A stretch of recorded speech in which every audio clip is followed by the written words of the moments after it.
threats were the topic of a hearing on Capitol Hill yesterday. Witnesses before the Senate Select Intelligence Committee included CIA Director George Tenet and FBI Director Robert Mueller. This is a little under 3 hours.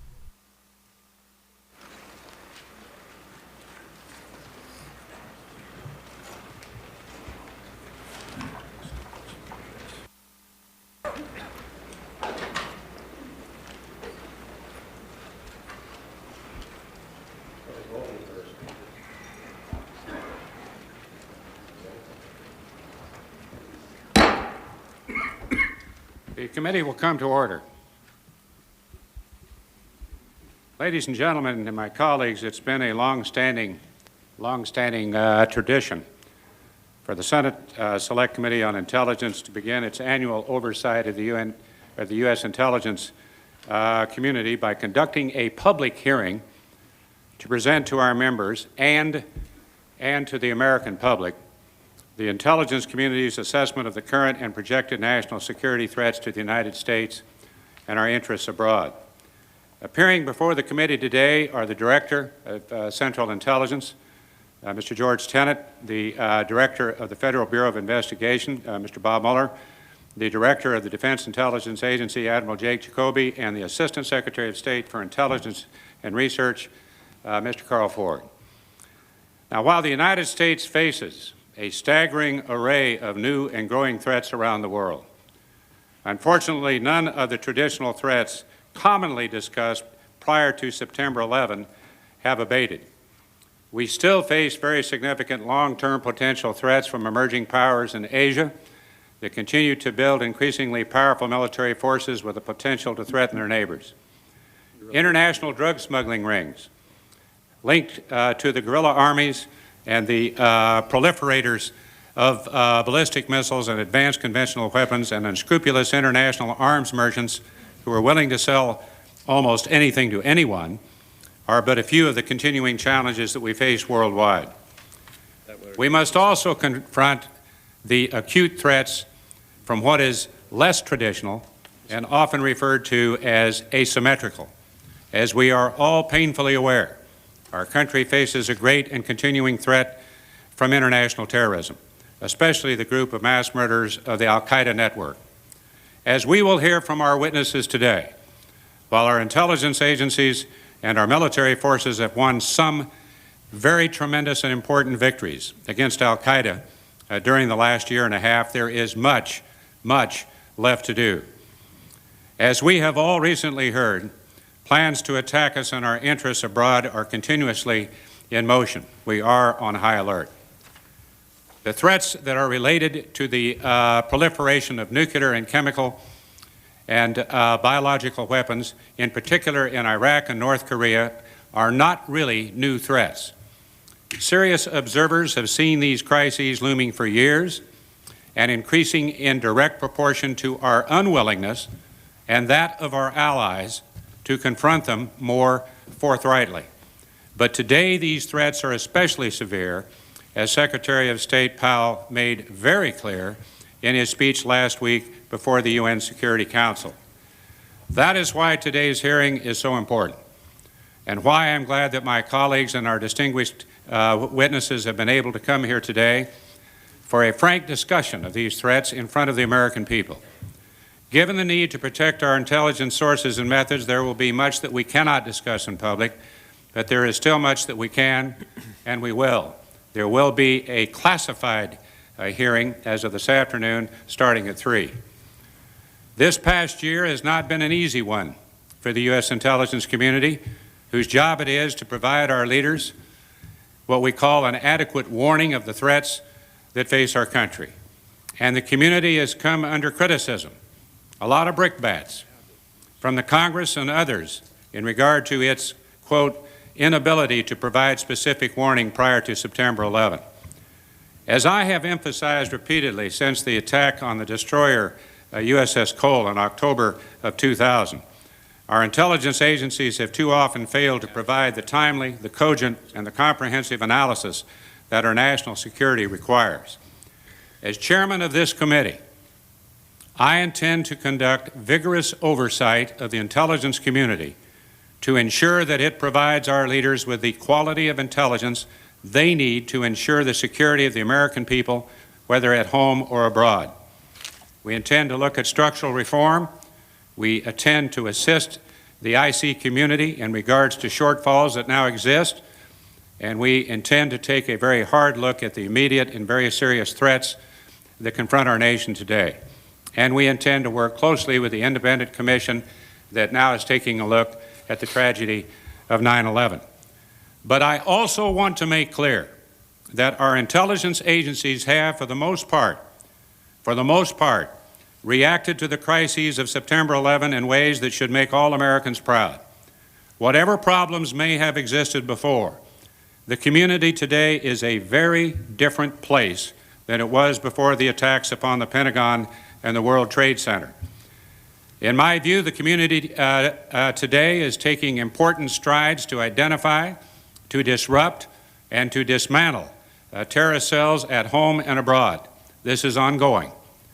Additionally, our individual agencies are reforming their internal processes in order to make it possible for continued success in the future. And they are doing this in ways that I would not have thought possible only 2 years ago. Now, necessity, they say, is the mother of invention.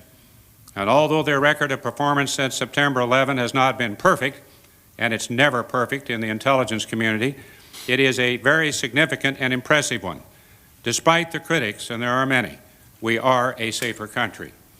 I believe it is our job in Congress to continue to press for improvements in how our intelligence community operates, but to do so while bearing in mind the vital missions that these agencies must fulfill day in, day out, every day of the year, across the country and around the world.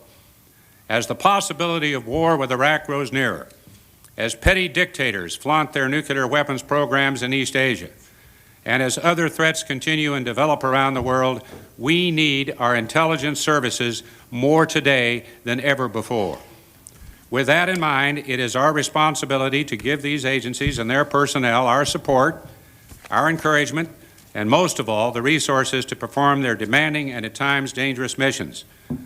Their lives are on the line. As the new chairman of this committee, I have joined my colleague, Vice Chairman Rockefeller, the distinguished senator from West Virginia, in beginning a series of visits to all of our major intelligence agencies. We are having what I call meaningful dialogue.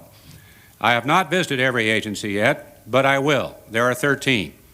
The Vice Chairman and I feel it is important to meet the people who are fighting this fight, who are collecting this information, who are analyzing it, and who are running the institutions that make all of this possible.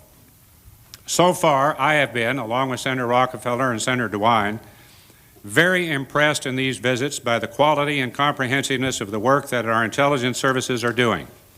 If it were possible to describe all of this work in public, the man or woman on the street, whether in Dodge City, Kansas, my hometown, or Charleston, West Virginia, or in Washington, D.C., would be thoroughly impressed. But the men and women who do this work must labor in secret. And it is only rarely, as in Secretary Powell's speech last week, that the world gets a chance to see the products of their labors with anything approaching the detailed appreciation that they deserve. Secretary Powell revealed just the tip of our intelligence iceberg. I know of 2 individuals here today to whom I would like to extend appreciation for their intelligence work. They are on the professional staff of this committee. Mr. Tom Corcoran, and Tom, would you stand, is an intelligence officer in the Naval Reserve. He was mobilized soon after September 11, spent the next year doing very sensitive and valuable work for his country. Now he is back on the staff and sharing his knowledge with his colleagues and the members of this committee. Thank you for your service, Tom. I would also like to thank another professional staff member, Mr. Matt Pollard. Matt, would you please stand? Matt is an intelligence officer in the Army Reserve who, like many others, has just received his mobilization orders. He departs next week for duty at a classified location. Matt, I think it's a safe bet you're not going to go to Fort Riley, Kansas. I wish you were. Matt, you keep your head down, come back to us sooner than later. Your expertise will be missed, and good luck. Ladies and gentlemen, our hearing today will enable the public to learn more about the products which the personnel in our intelligence community like Matt Pollard and Tom Corcoran are producing. We will hear from the heads of our intelligence agencies about what their analysis has identified as being the most important threats our country faces. I hope that their testimony will also provide the public with some perspective upon how their intelligence agencies are adapting to our new challenges and threats. I look forward to the testimony of our distinguished witnesses. I welcome you all to our first open hearing of the 108th Congress.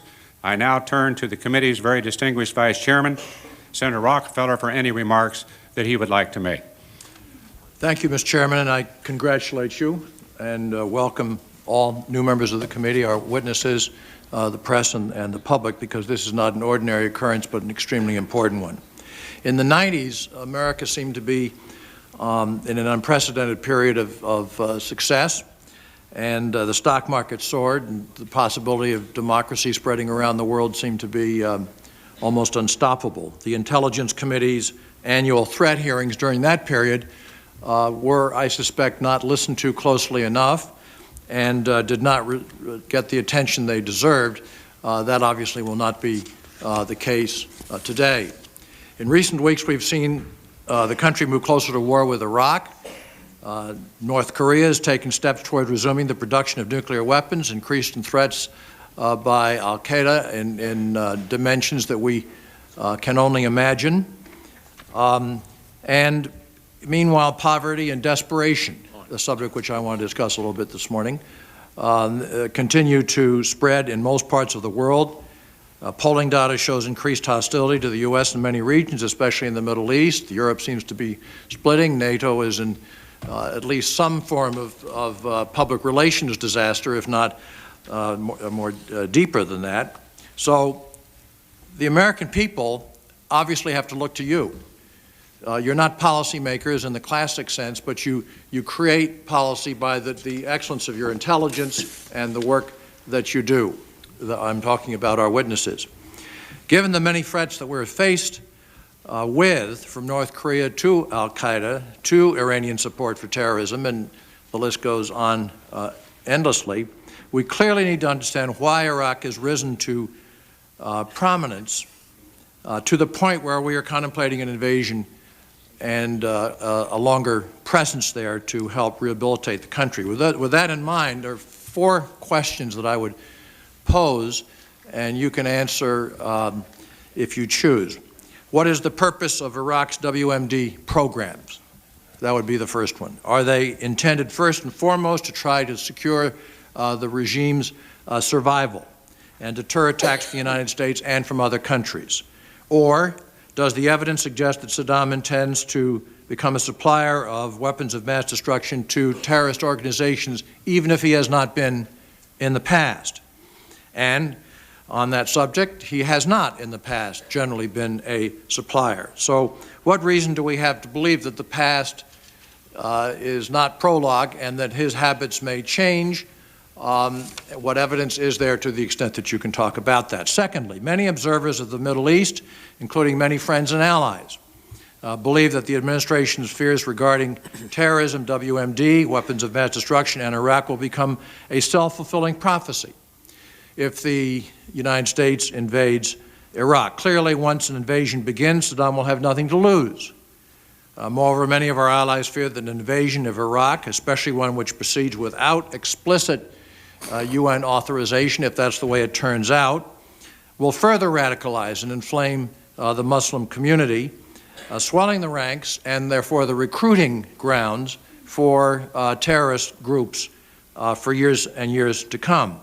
In that context, some analysts suspect that Osama bin Laden is eagerly anticipating a U.S. invasion of Iraq. In short, do you believe a U.S. invasion of Iraq will in fact increase, in spite of testimony which has already been given, the terrorist threat to the United States and the nuances of that? Third, as you know, a serious proposal has recently been advanced that appears to offer an alternative passive inspections, an outright inspection, sort of a little bit more militarized and intense inspections by some of our NATO allies, and that involves UN authorization for much expanded inspection to compel Iraq to comply with UN Resolution 1441. What is your assessment of this compromise, if you feel you're in a position to give that? Could an expanded force succeed in disarming or causing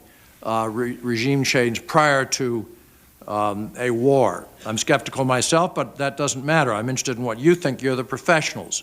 If you've not performed an assessment of this, then I think the committee would be interested in hearing, nevertheless, what your thoughts would be in written form. Finally, we need your best assessment of the costs and duration and risks associated with American presence in Iraq should there be a war after the war.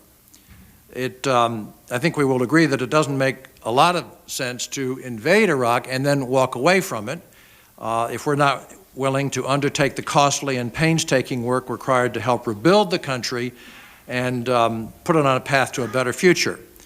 7 years and billions of dollars later, we still have troops in Bosnia. Our commitment continue to exist and even expand in Kosovo. Our financial commitment to Afghanistan is expanding, and there is no end in sight to our military presence. In sum, we hope that you can help us to understand the likely cost and duration and any other consequences of the commitment we would need to take in Iraq should we invade Iraq. I thank you for appearing. I thank you for your service. And to you, Mr. Tenet, you have my profound, as all of our American people's profound sympathies for the duties that you and John McLaughlin will do this afternoon in attending a funeral service of one of your members. Thank you, Mr. Chairman. I thank the distinguished senator from West Virginia and the vice chairman. We will now go to the witnesses in the following order. The DCI, George Tenet, the director of the FBI, Robert Mueller, Admiral Jacoby, who is the head of the DIA, and the Assistant Secretary Ford. Gentlemen, I feel compelled to say that most senators can read. All staff can read. Staff can then read to senators, and they, for the most part, can understand. Please feel free to read each and every word of your statement. Let me emphasize that each and every word will be made part of the record. If you so choose to summarize in your own words so eloquently as you've done in the past to make your statement somewhat shorter, that would be allowed.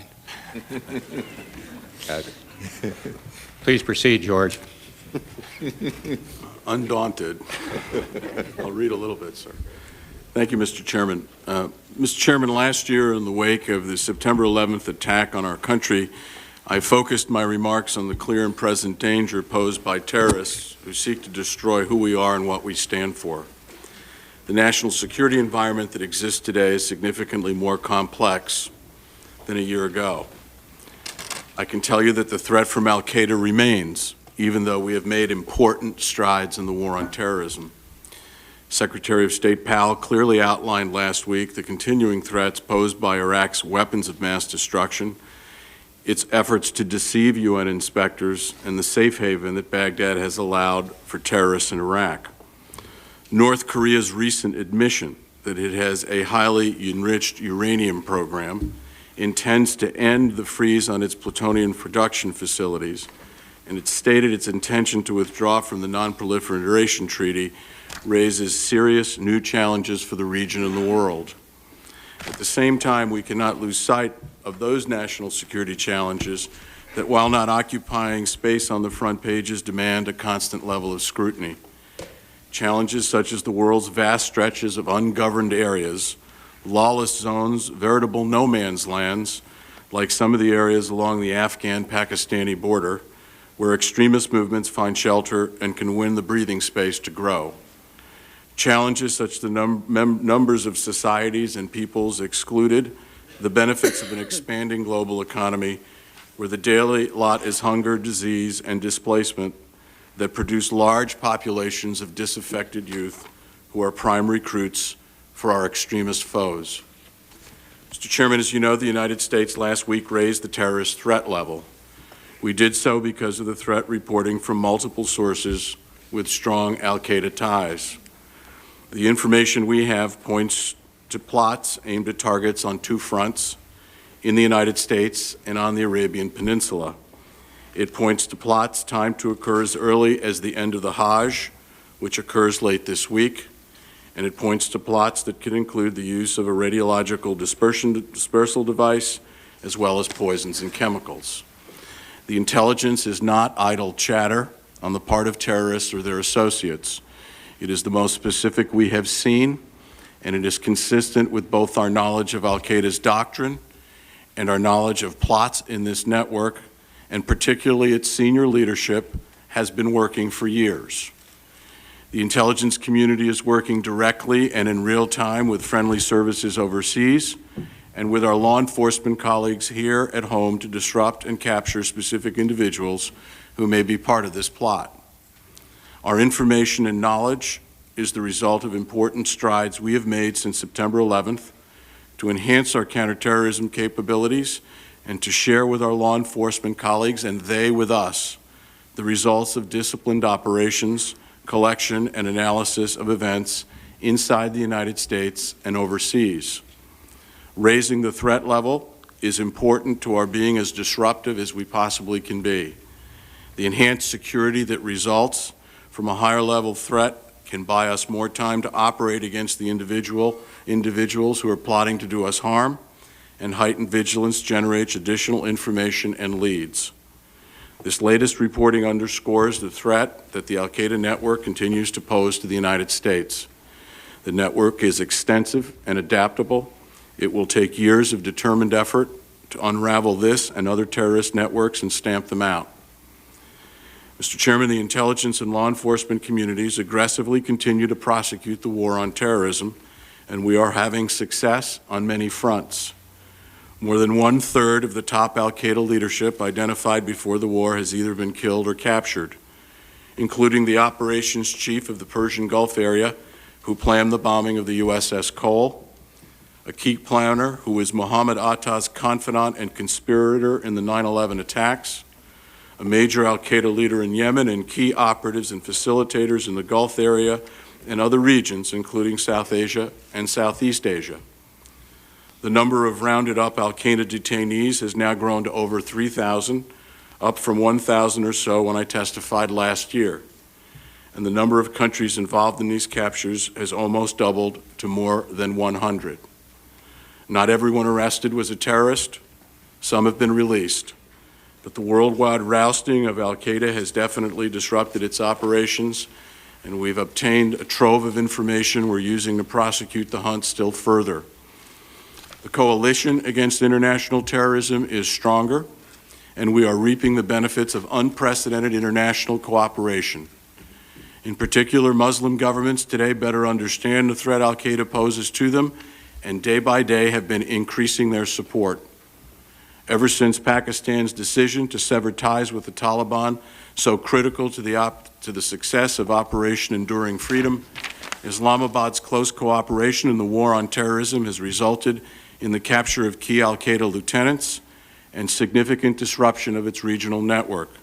Jordan and Egypt have been courageous leaders in the war on terrorism. I can't say enough about what Jordan has done for this country in taking on this scourge. A number of Gulf states, like the United Arab Emirates, are denying terrorists financial safe haven, making it harder for al-Qaeda to funnel funding for operations. Others in the Gulf are beginning to tackle the problem of charities that front for or fund terrorism. The Saudis are providing increasingly important support to our counterterrorism efforts, from arrests to sharing debriefing results. Southeast Asian countries like Malaysia and Indonesia, with majority Muslim populations, have been active in arresting and detaining terror suspects. And we mustn't forget Afghanistan, where the support of the new leadership is absolutely essential. Al-Qaeda's loss of Afghanistan, the death and capture of key personnel, and its years spent mostly on the run have impaired its ability, complicated its command and control, and disrupted its logistics. That said, Mr. Chairman, the continuing threat remains clear. Al-Qaeda is still dedicated to striking the U.S. homeland, and much of the information we've received in the past year revolves around that goal. Even without an attack on the U.S. homeland, More than 600 people around the world were killed in acts of terror last year, and 200 in al-Qaeda-related attacks. 19 were U.S. citizens. Al-Qaeda or associated groups carried out a successful attack in Tunisia, and since October 2002, attacks in Mombasa, Bali, Kuwait, and off Yemen against the French oil tanker Limburg. Most of these attacks bore such al-Qaeda trademarks as entrenched surveillance, simultaneous strikes, and suicide-delivered bombs. Combined U.S. and allied efforts have thwarted a number of related attacks in the past year, including the European poison plots. We identified and monitored and arrested Jose Padilla, an al-Qaeda operative who was allegedly planning operations in the United States and was seeking to develop a so-called dirty bomb. And along with Moroccan partners, we disrupted an al-Qaeda attacks against U.S. and British warships in the Straits of Gibraltar. Until al-Qaeda finds an opportunity for the big attack, it will try to maintain its operational tempo by striking softer targets. And what I mean by softer, Mr. Chairman, are simply those targets al-Qaeda planners may view as less well protected. Al-Qaeda has also sharpened its focus on our allies in Europe and on operations against Israeli and Jewish targets. Al-Qaeda will try to adapt to changing circumstances as it regroups. It will secure base areas so that it can pause from flight and resume planning. We place no limitations on our expectations on what al-Qaeda might do to survive. We see disturbing signs that al-Qaeda has established a presence in both Iran and Iraq. In addition, we are concerned that al-Qaeda continues to find refuge in the hinterlands of Pakistan and Afghanistan. Al-Qaeda is also developing or refining new means of attack, including the use of surface-to-air missiles, poisons, and air and surface and underwater methods to attack maritime targets. If given the choice, al-Qaeda terrorists will choose attacks that achieve multiple objectives, striking prominent landmarks, inflicting mass casualties, causing economic disruption, and rallying support through shows of strength. The bottom line here, Mr. Chairman, is that al-Qaeda is living in the expectation of resuming the offensive. We know from events of September 11th that we can never again ignore a specific type of country, a country unable to control its own borders and internal territory, lacking the capacity to govern, educate its people, or provide fundamental societal services. Such countries can, however, offer extremists a place to congregate in relative safety. Al-Qaeda is already a presence in many parts of the world, Mr. Chairman, and I'll stop my discussion on terrorism there, where I go on to a very careful discussion of our concerns about their acquisition of chemical and biological weapons and what the history shows. I want to move to Iraq, sir, and then China and Iran, and I'll get out. And there's a lot in my statement, and you can read it. Mr. Chairman, I'd like to comment on Iraq, and I will come back and answer Senator Rockefeller's questions as best I can. Last week, Secretary Powell carefully reviewed for the UN Security Council the intelligence we have on Iraqi efforts to deceive UN inspectors, its programs to develop weapons of mass destruction, and its support for terrorism. I do not plan to go into these matters in detail, but I will summarize some of the key points. Iraq has in place an active effort to deceive UN inspectors and deny them access. The effort is directed at the highest levels of the Iraqi regime. Baghdad has given clear directions to its operational forces to hide banned materials in their possession. Iraq's BW program includes mobile research and production facilities that will be difficult, if not impossible, for the inspectors to find. Baghdad began this program in the mid-90s, during a time when UN inspectors were in the country. Iraq has established a pattern of clandestine procurements designed to reconstitute its nuclear weapons program. These procurements include, but go well beyond, the aluminum tubes that you have heard so much about. Iraq has recently flight-tested missiles that violate the U.S. range limit of 150 kilometers. They have tested unmanned aerial vehicles to ranges that far exceed both what it declared to the United Nations and what is permitted under UN resolutions.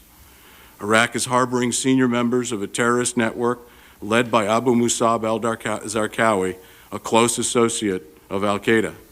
We know Zarqawi's network was behind the poisons plots in Europe, and we discussed earlier as well, Secretary Powell discussed, the assassination of a U.S. State Department employee in Jordan. Iraq has in the past provided training in document forgery and bomb-making to al-Qaeda. It has also provided training in poisons and gases to 2 al-Qaeda associates.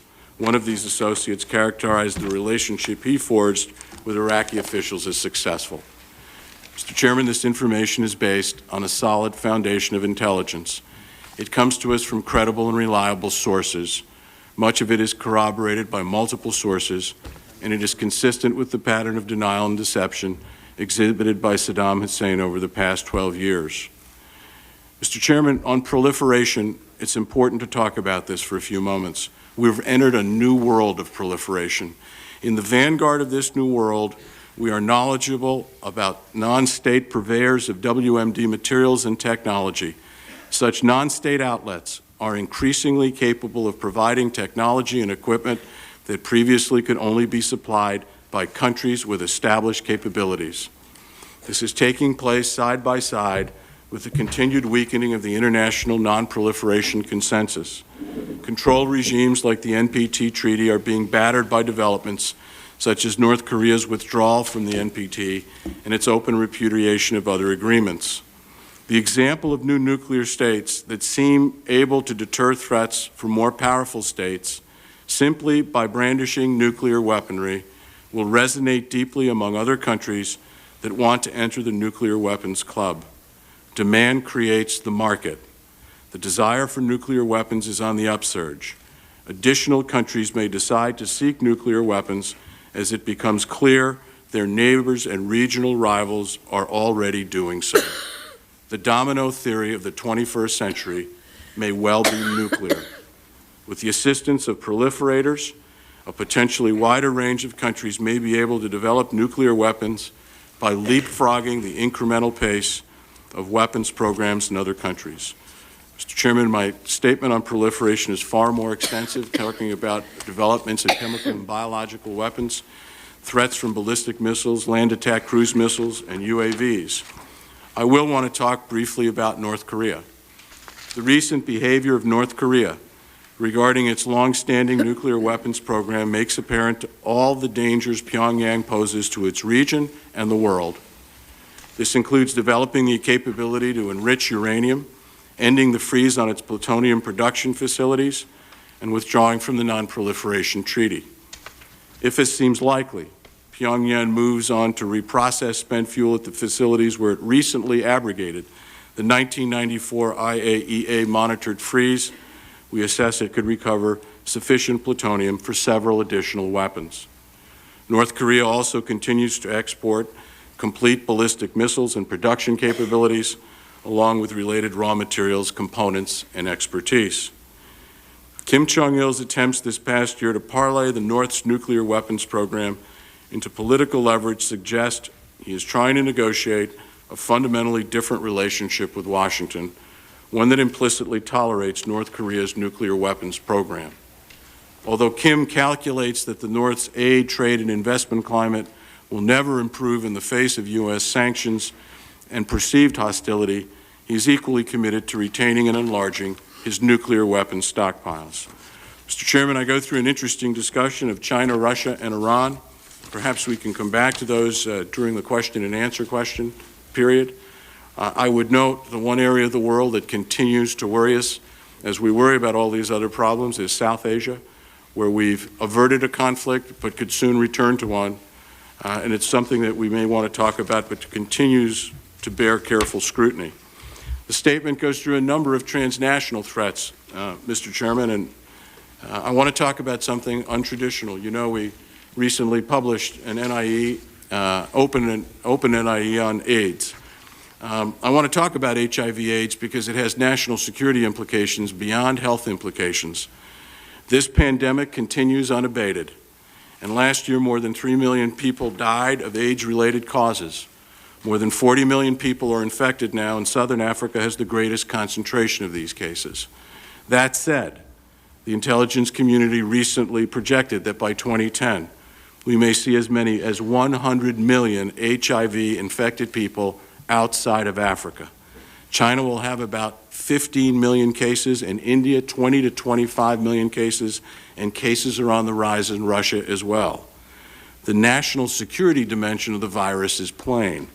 It can undermine economic growth, exacerbate social tensions, diminish military preparedness, create huge social welfare costs, and further weaken beleaguered states. And the virus respects no border.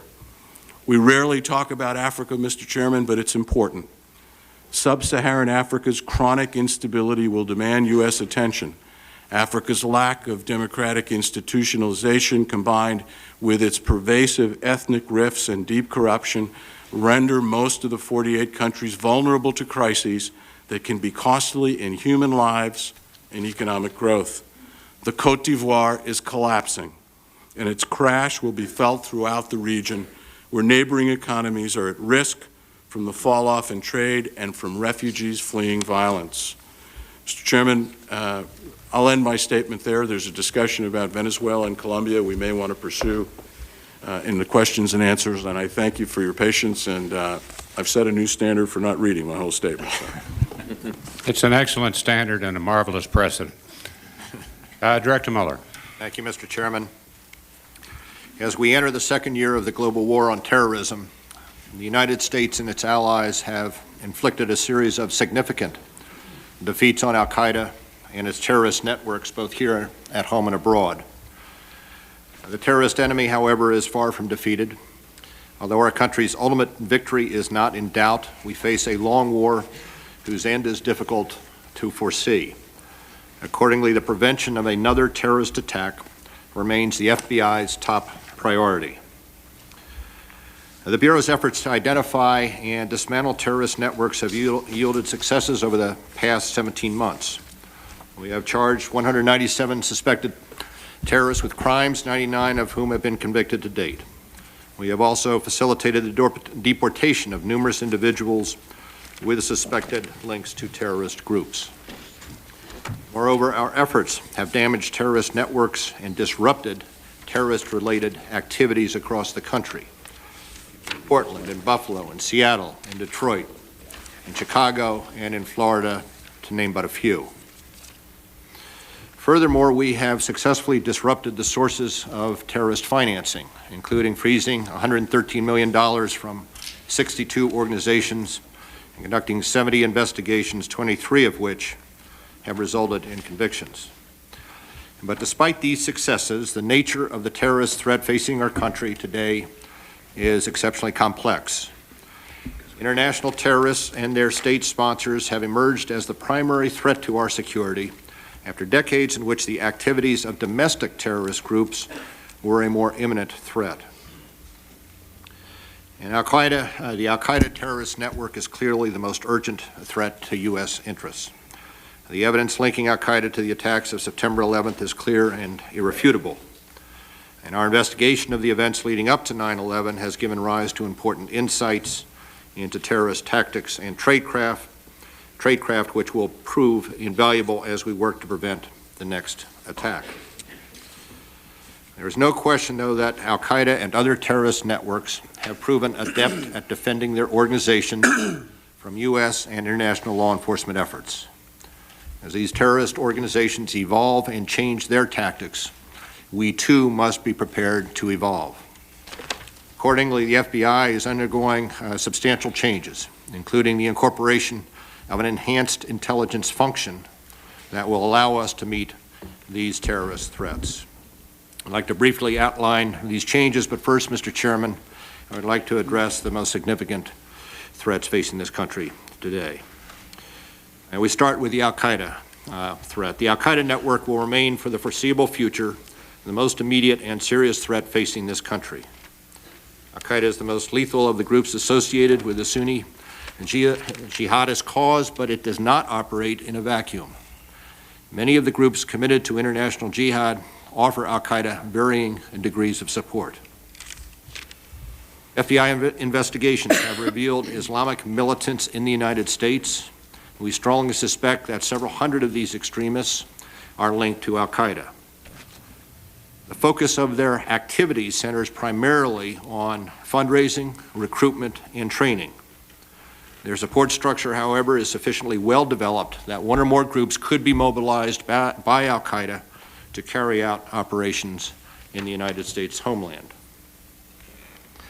Despite the progress the United States has made in disrupting the al-Qaeda network overseas and within our own country, the organization maintains the ability and the intent to inflict significant casualties in the United States with little warning. Our greatest threat is from al-Qaeda cells in the United States that we have not yet been able to identify.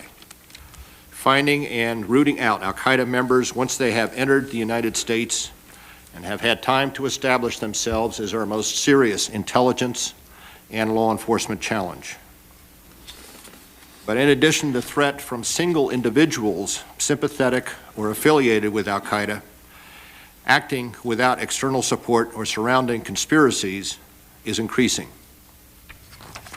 Al-Qaeda's successful attacks on September 11th suggest the organization could employ similar operational strategies in carrying out any future attack in the United States, including those cell members who avoid drawing attention to themselves and minimize contact with militant Islamic groups in the United States.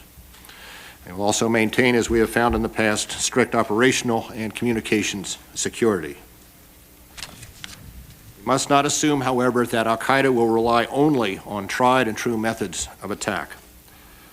As attractive as a large-scale attack that produces mass casualties would be for al-Qaeda, and as important as such an attack is to its credibility amongst its supporters and its sympathizers, target vulnerability and the likelihood of success are increasingly important to the weakened organization.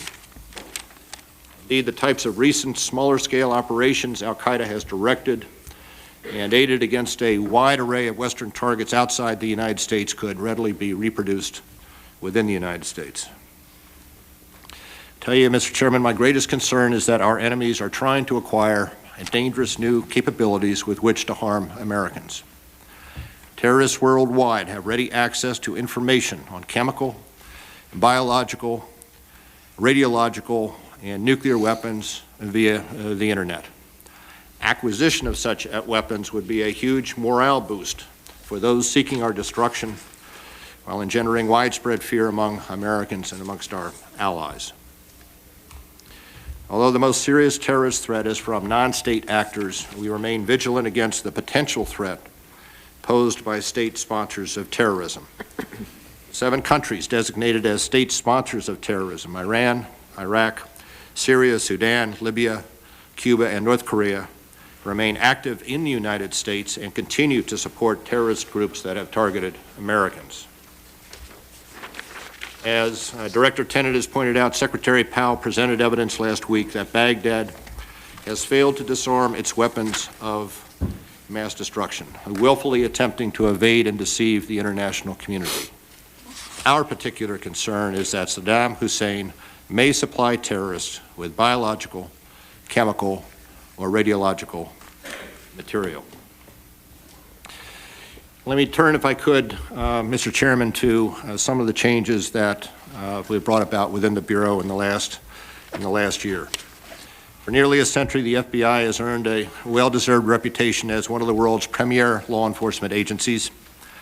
And for decades, the FBI has remained flexible in addressing the threats facing the nation at any given time, whether it be gangsters, civil rights violations, racketeering, organized crime, espionage, and of course, terrorism.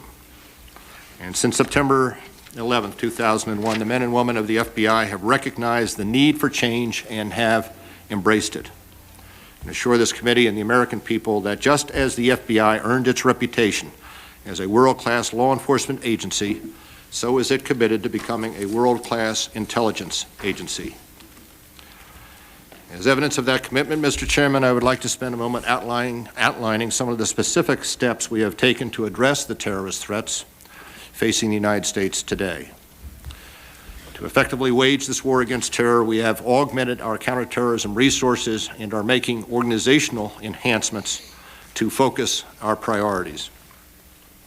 On top of the resource commitment to counterterrorism we made between 1993 and 2001, we have received additional resources from Congress. We have as well shifted internal resources to increase our total staffing levels for counterterrorism by 36%. Much of this increase has gone toward enhancing our analytical cadre. We have implemented a number of initiatives, including creating the College of Analytical Studies, which in conjunction with the CIA is training our new intelligence analysts. We also created a corps of reports officers. These officers will be responsible for identifying, extracting, and collecting intelligence from FBI investigations and sharing that information throughout the FBI and to other law enforcement and intelligence agencies. I've taken a number of other actions which we believe will make the FBI a more flexible, more responsive agency in our war against terrorism. To improve our system for threat warnings, we have established a number of specialized counterterrorism units. These include a threat monitoring unit, which among other things works hand in hand with its CIA counterpart to produce a daily threat matrix. A 24-hour counterterrorism watch to serve as the FBI's focal point for all incoming terrorist threats. 2 separate units to analyze terrorist communications and special technologies and applications. Another section devoted entirely to terrorist financing operations. A unit to manage document exploitation, where the documents come from Afghanistan or Pakistan or elsewhere around the world, and other such units. And to protect U.S. citizens abroad, we have expanded our legal attaché and liaison presence around the world to 46 offices.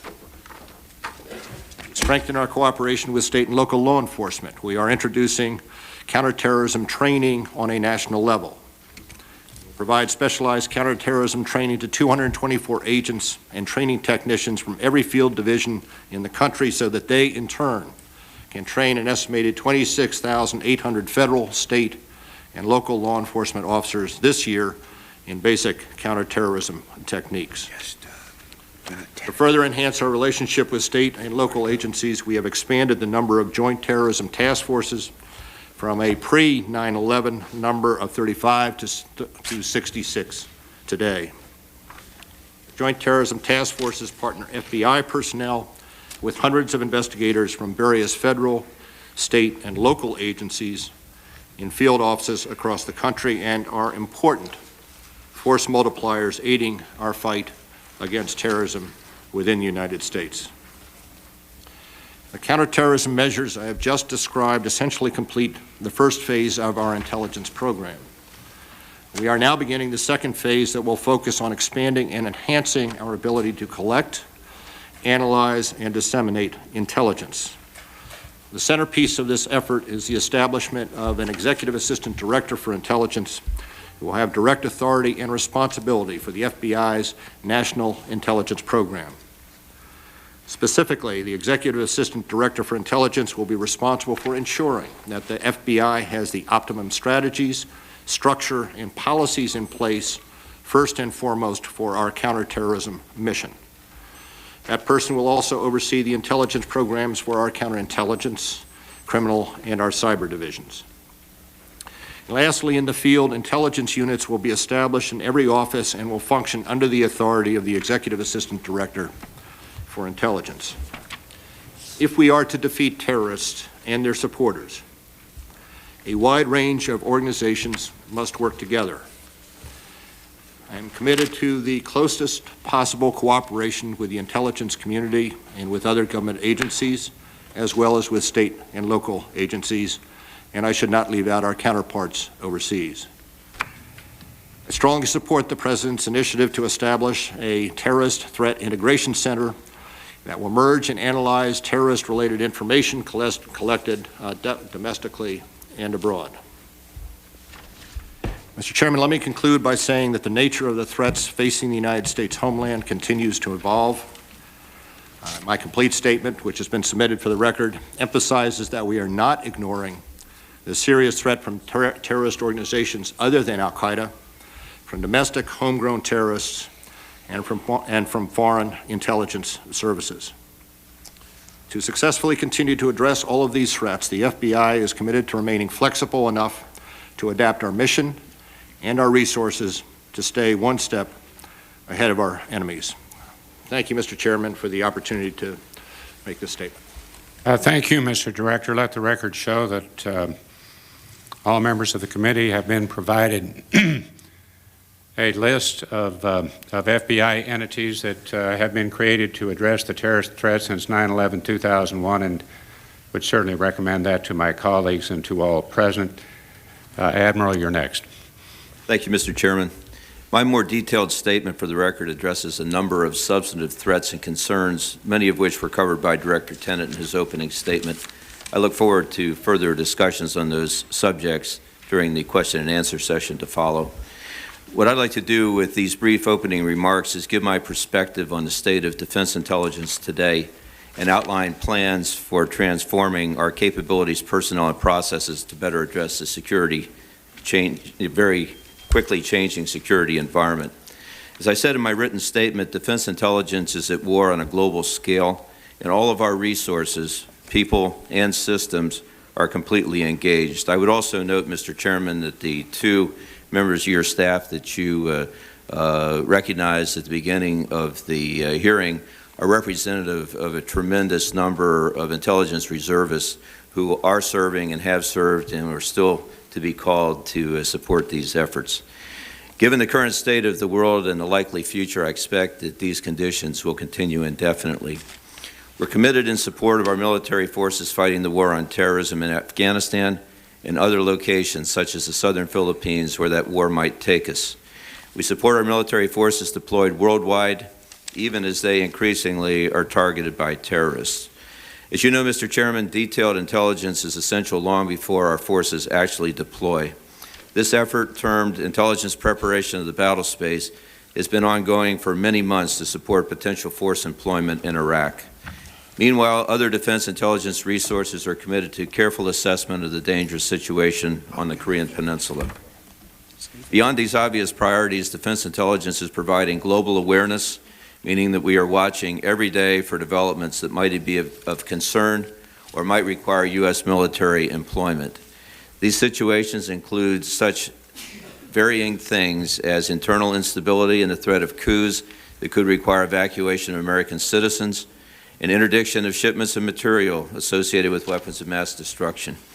We recognize that we must know something about everything, or are expected to know something about everything, and that is a daunting task when we're already at war on a global scale. Our prolonged high level of commitment is straining personnel, equipment, and resources, and is reducing capacity for sustaining activities such as training, education, database maintenance, and longer-term research and analysis. I'm increasingly concerned that defense intelligence is being stretched too thin, and that we have no choice but to sacrifice important longer-term efforts to respond to today's requirements. These longer-term efforts include weapons proliferation, instability in several key states and regions, and assessments with respect to Russia, China, South Asia, parts of Europe, Latin America, and the Middle East. The old defense intelligence threat paradigm, which focused primarily on the military capabilities of a small set of potential adversary states, no longer applies. More importantly, today's concerns are not lesser included cases. In the emerging environment, traditional concepts of security, deterrence, intelligence, warning, and military superiority are not adequate.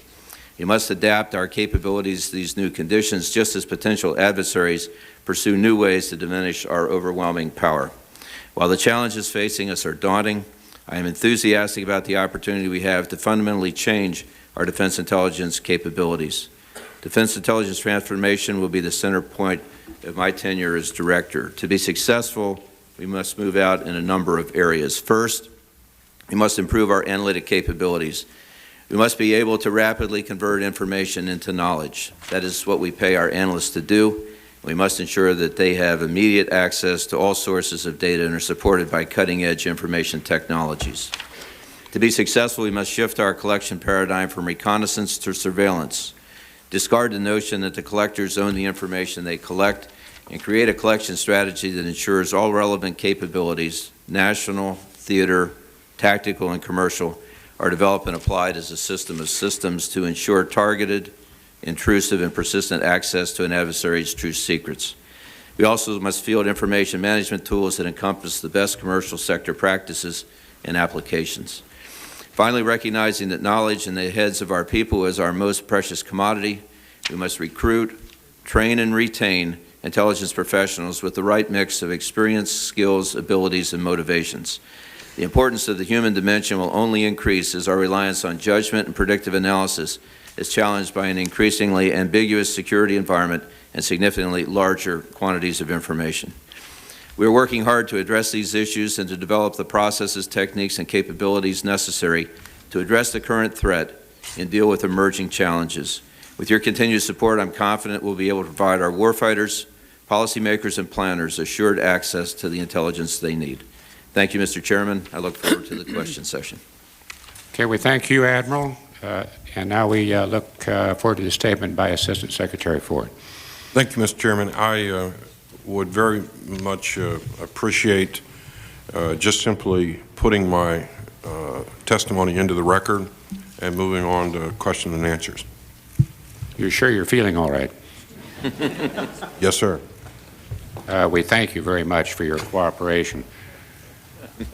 The order of questions is as follows. With a 5-minute time period, the chair, the vice chair, Senator Rockefeller, Senator Warner, the distinguished chairman of the Armed Services Committee, Senator Levin, Senator Bond, Senator Feinstein, Senator DeWine, and while I'm mentioning Senator DeWine, I want to thank him for accompanying me in visiting 6 or 7 of the 13 agencies where we hope we are learning more, and we can really fill some shortfalls in terms of the assets that we see them. Senator Chambliss, Senator Snowe, Senator Mikulski, and Senator Lott. Let me start with Bob Mueller. And Bob, I got a call this morning about 10 minutes before I came to the hearing room from my wife, and she indicated, she said, "Dear, what did you do with the duct tape and the plastic sheet that used to cover the El Camino?" And was quoting an article on the front page of a local newspaper, the Fountain of All Knowledge in Washington, and it's down the left-hand side, I think you've read it, where some nameless official indicated that people should start collecting bottled water, food, and duct tape one particular area of their home, and also have plastic sheeting. She was quite concerned that as chairman of the Intelligence Committee, I didn't tell her to do this prior to this event. And we've heard a lot of news about the increased dangers of the terrorist attacks, all 3 of you, all 4 of you, Secretary Ford's statement.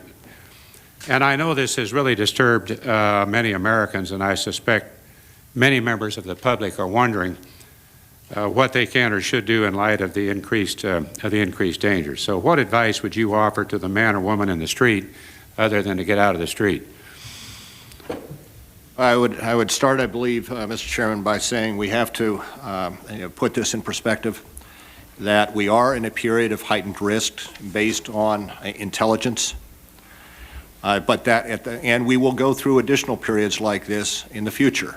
I do believe that our day in, day out life has changed since September 11th. We do have a heightened risk of attack from terrorist organizations, most particularly Al-Qaeda, and during certain periods we believe, and this is one of them, there is a heightened risk of an attack both overseas and in the United States.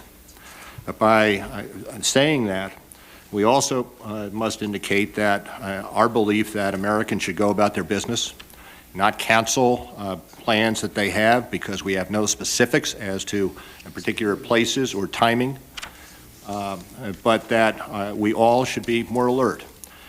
Rarely does a day go by that we do not get a call from a concerned citizen who has seen something out of the ordinary that has called a police department or has called the FBI and said, this is a little bit out of the ordinary, perhaps you ought to look at this.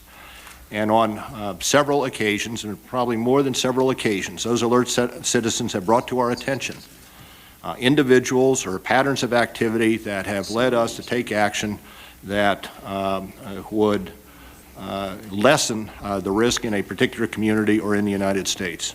And so while we're in this period of heightened risk, it is important for each of us to be more alert than we ordinarily would be, but not to change our patterns. I thank you for your response. George, do you have anything to add to that? Sure. The only thing I would say is that the strategic targeting doctrine of this organization is well understood by us.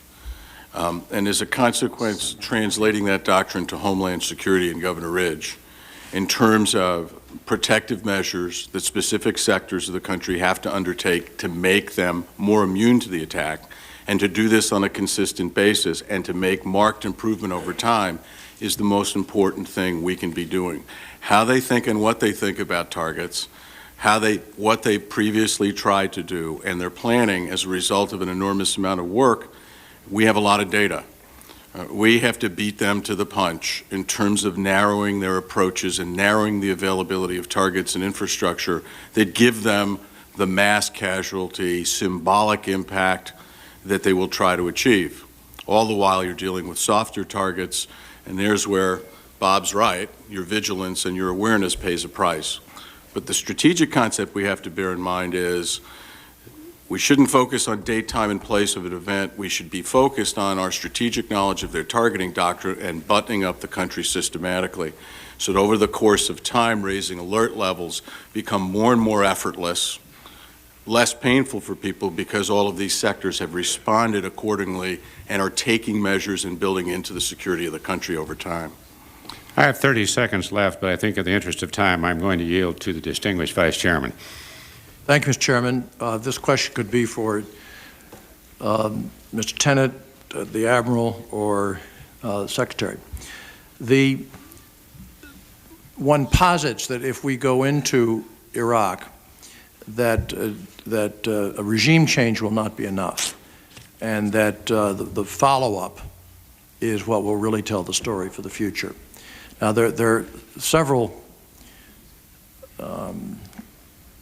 positions put forward. One is that if we stabilize the country, that would be good.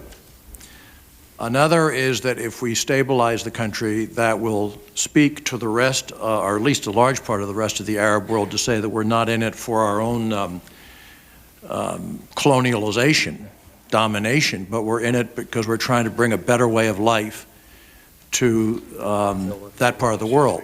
And there's a third position which has been expressed, and that is that we can do that.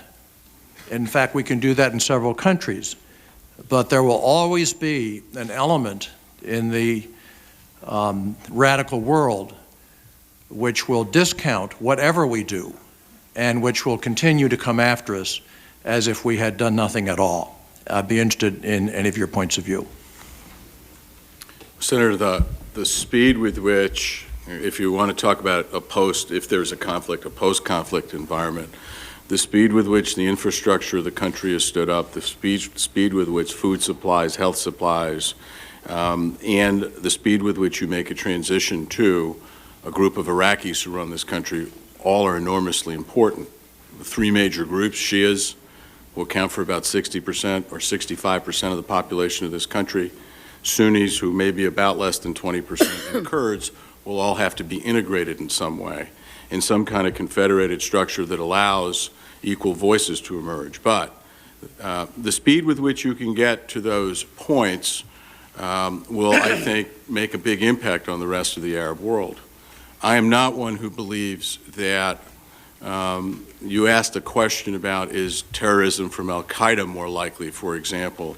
Al-Qaeda and terrorist groups are going to launch their terrorist attacks at dates and times and places of their choosing based on operational security matters. Naturally, he would be interested in the propaganda windfall of tying it to an Iraq, but that's not how al-Qaeda operates on a day-to-day basis. You may never get credit from other parts in the world, but, and I don't want to be expansive and, a big domino theory about what happens in the rest of the Arab world, but an Iraq whose territorial integrity has been maintained, that's up and running and functioning, that is seen to be functioning in a different manner outside of the rubric of a brutal regime may actually have some salutary impact across the region, but every country's different, and everybody's got different views about their own internal situation, but it may well create some dynamic and interesting forces that, quite frankly, I can't predict you, but there may be some positive things that come out of it. Mr. Director? Or Admiral, or Secretary? Senator, I think the three things you hit all have to be done, and they're probably going to be done simultaneously. Stabilize the country. We may have quite a bit of infrastructure damage inflicted by the regime, potentially creating humanitarian assistance, particularly in the south, against the Shia population. At the same time, the longer, sort of effects and direction of the country are dependent on freeing up the Iraqi people to bring their energy to bear on putting in place a better way of life, which would be obviously tied back quite directly to the stabilization piece. And the third part is, sir, I would have no expectation that the radical elements elsewhere in particularly the fundamentalist elements elsewhere in the world would in any way alter their views based on this set of circumstances. That's obviously a longer-term war that we're engaged in that's based on factors other than specifically the post-regime period in Iraq. Mr. Tennant. Senator, just one more point. I want to return to the territorial integrity point and the unified nature that must be maintained. Every country that surrounds Iraq has an interest in what the political endgame is. The country cannot be carved up. If the country gets carved up and people believe they have license to take parts of the country for themselves, that will make this a heck of a lot harder. This country must remain whole and integrated, and while these three groups... I understand that, Mr. Tennant, but my point was to try to establish that even if we do all of these things correctly, there will still probably be a fundamental terrorist element which will be unaffected even as we do a superb job, if we do, in bringing stabilization and growth to that country. You will not impact al-Qaeda's calculation against the United States, Senator. Thank you, Mr. The distinguished chairman of the Armed Services Committee, Senator Warner.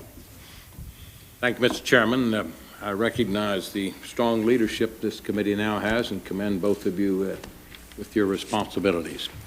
Director Miller, the question this morning raised by the chairman, he utilized the report about the duct tape and so forth. Well, I take that seriously in all respects, and I think it was a conscientious decision by our administration to set that out publicly. But here's what concerns me. When the public sees that, they say to themselves, well, do we have in place today the laws that are necessary to enable law enforcement, principally yourself, to search out these terrorists and apprehend them?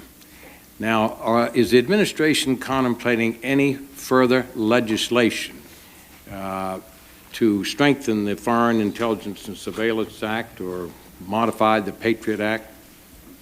Well, there are discussions ongoing, I know, in the Department of Justice relating to changes in the FISA Act, and in fact, there have been some bills that were suggested in the last Congress which would address several of the problems that were left unaddressed when the Patriot Act was passed. One being, as an example, was our problem in tying an individual or proving that an individual, having to prove that an individual is an agent of a foreign power, where we have individuals who may not have ties to a particular recognized organization, whether it be al-Qaeda or a nation state, and yet still presents a threat to the United States and still presents a threat of a terrorist attack. So in summary, there is a package being worked on by the administration, and it is for the purpose of strengthening the existing laws. And in your judgment, does that represent some further invasion of our rights to privacy and exercise of freedom as individual citizens, which compromise may have to be made in view of the continuing and rising threat situation? Well, with regard to what has been suggested as modifications to the FISA Act, I do not believe that that would be undermining the privacy of our citizens at all, and it is much needed improvement to the FISA Act. There may be other pieces of legislation that are currently under discussion that I'm not fully aware of, and as each of those pieces of legislation is reviewed, I know that both we in the Bureau, but most particularly in the Department of Justice, we look to balance the impact of that particular piece of legislation on privacy rights, but also what it would accomplish in enabling us, and better enable us to address terrorism in the United States. In a short sentence, your own personal professional assessment of the laws as they exist today, do they need to be strengthened in your judgment to enable you and others in law enforcement to protect our citizens? Certain of them do.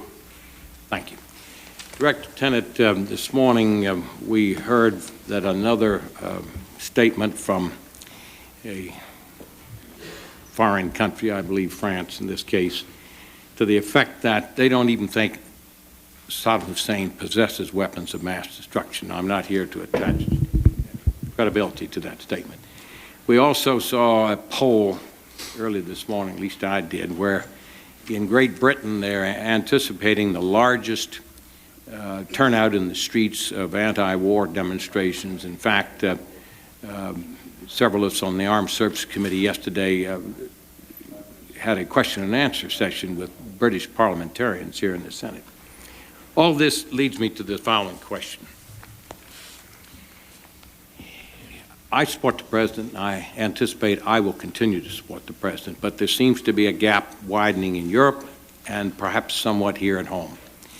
But in my judgment, we cannot postpone any longer the non-compliance of Iraq, even though bit by bit they're saying they'll do certain things. I think there comes a time when this situation has to be addressed, and if diplomacy fails, force must be used.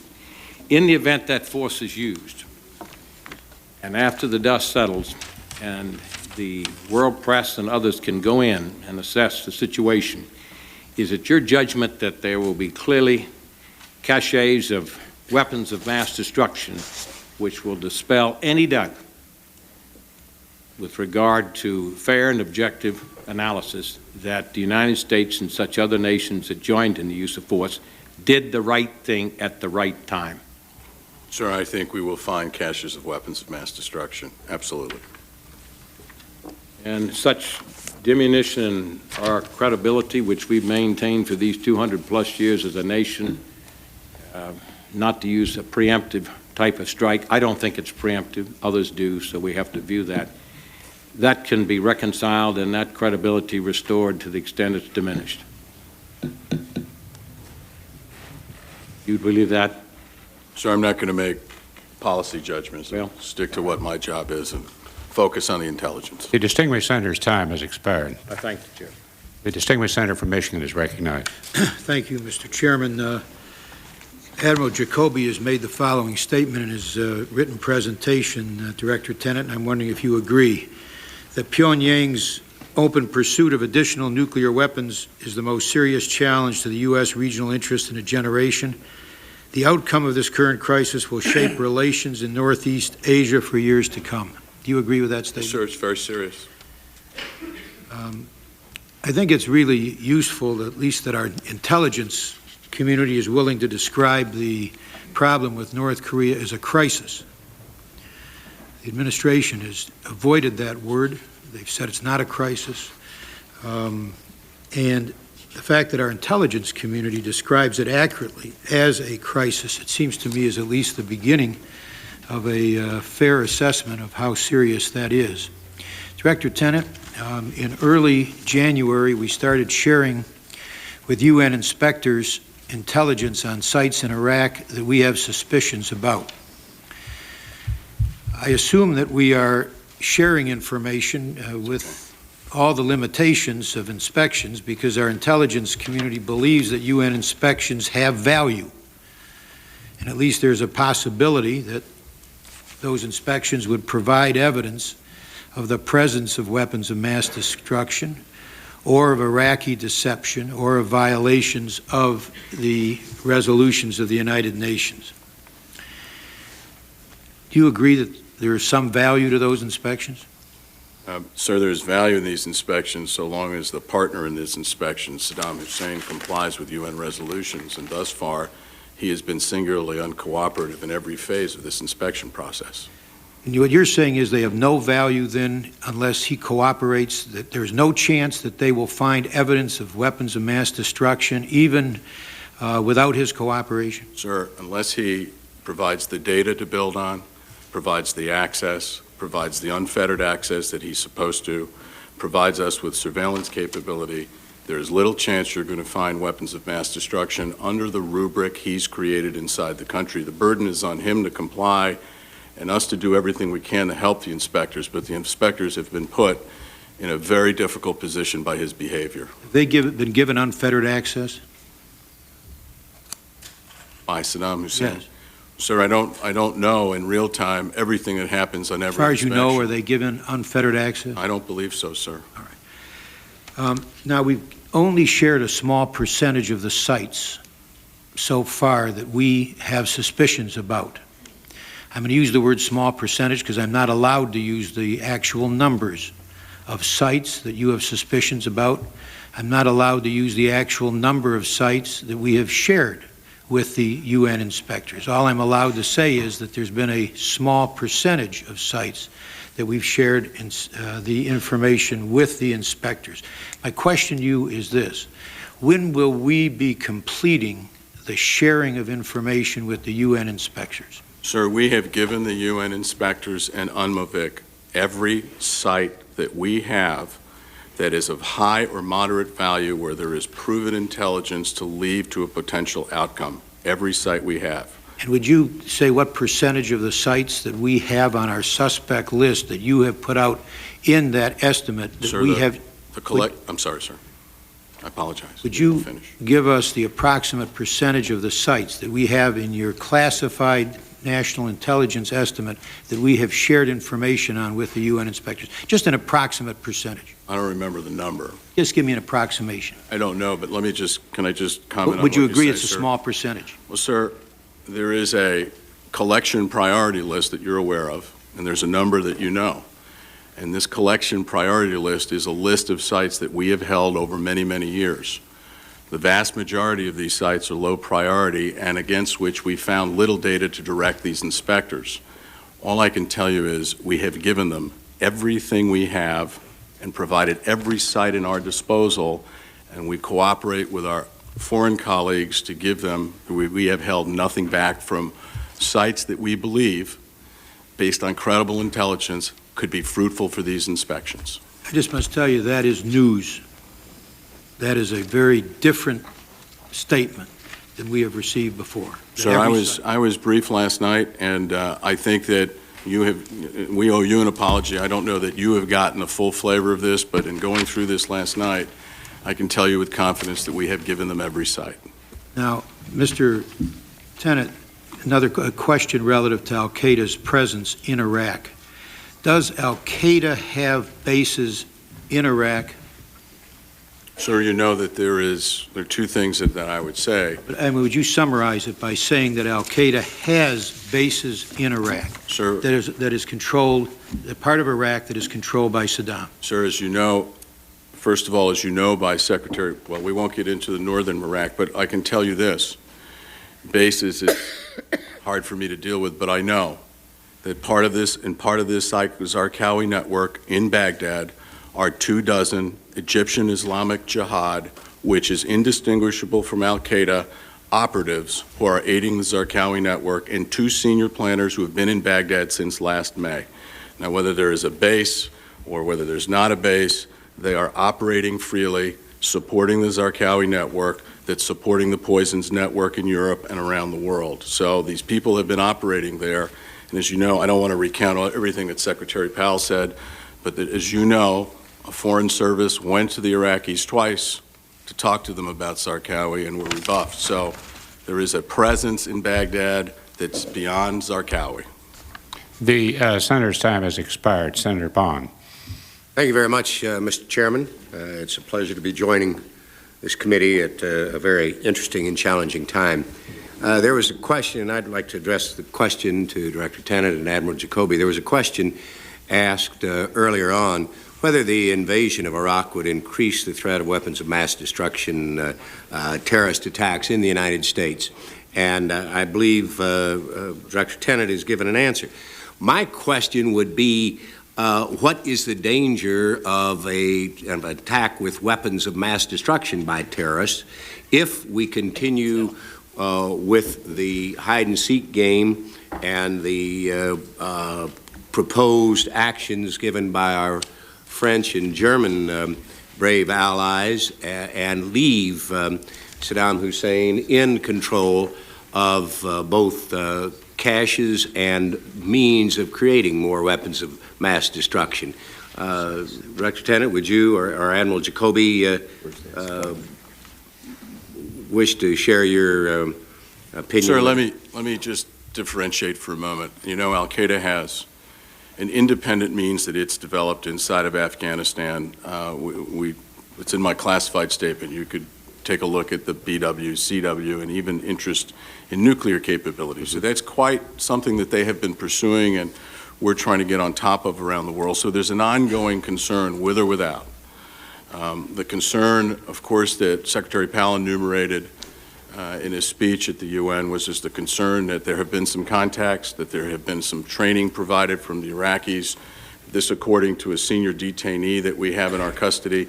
So how expansive that is beyond that, sir, I want to stick to the evidence and the facts that we have, but we're living in a world where proliferation of these kinds of materials to second parties and third parties and then their subsequent transition to terrorist groups is obviously a separate issue we have to be very careful about.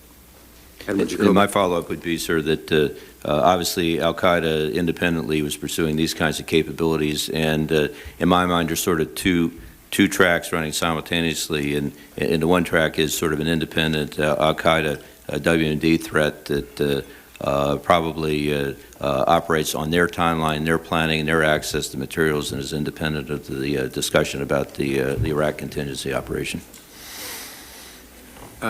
Admiral, in your written statement, and other statements, you've mentioned the challenges facing allies in Southeast Asia, Malaysia, Indonesia, and other countries have been involved in, actually Indonesia has obviously had a very serious and deadly terrorist attack. I would like your assessment, number one, of the importance of the relationships with our friendly governments in the region, which are subjected to the presence of terrorists. Number two, there has been an effort to impose sanctions on Indonesian military activity, and such as cutting off IMET and other military exchanges. And I have some very strong views on that. I would like to know your views as to whether these are effective means for remedying what we see as shortcomings, or do you think these congressional initiatives may have the danger of disrupting these institutions and further lessening our ability to maintain a defense in the area?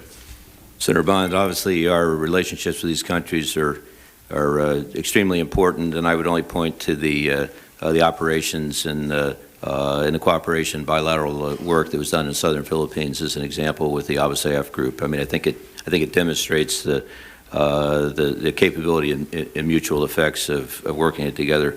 Without getting into the policy part on the IMET slice, I would just say that my observation over time in dealings with my counterparts in other countries is that that those have had the opportunity to interact with Americans, whether it's in our schools or other kinds of fora, then become very good partners down the road when they have the opportunity to make decisions. I think it's desperately important that we keep those kinds of ties in place wherever we can.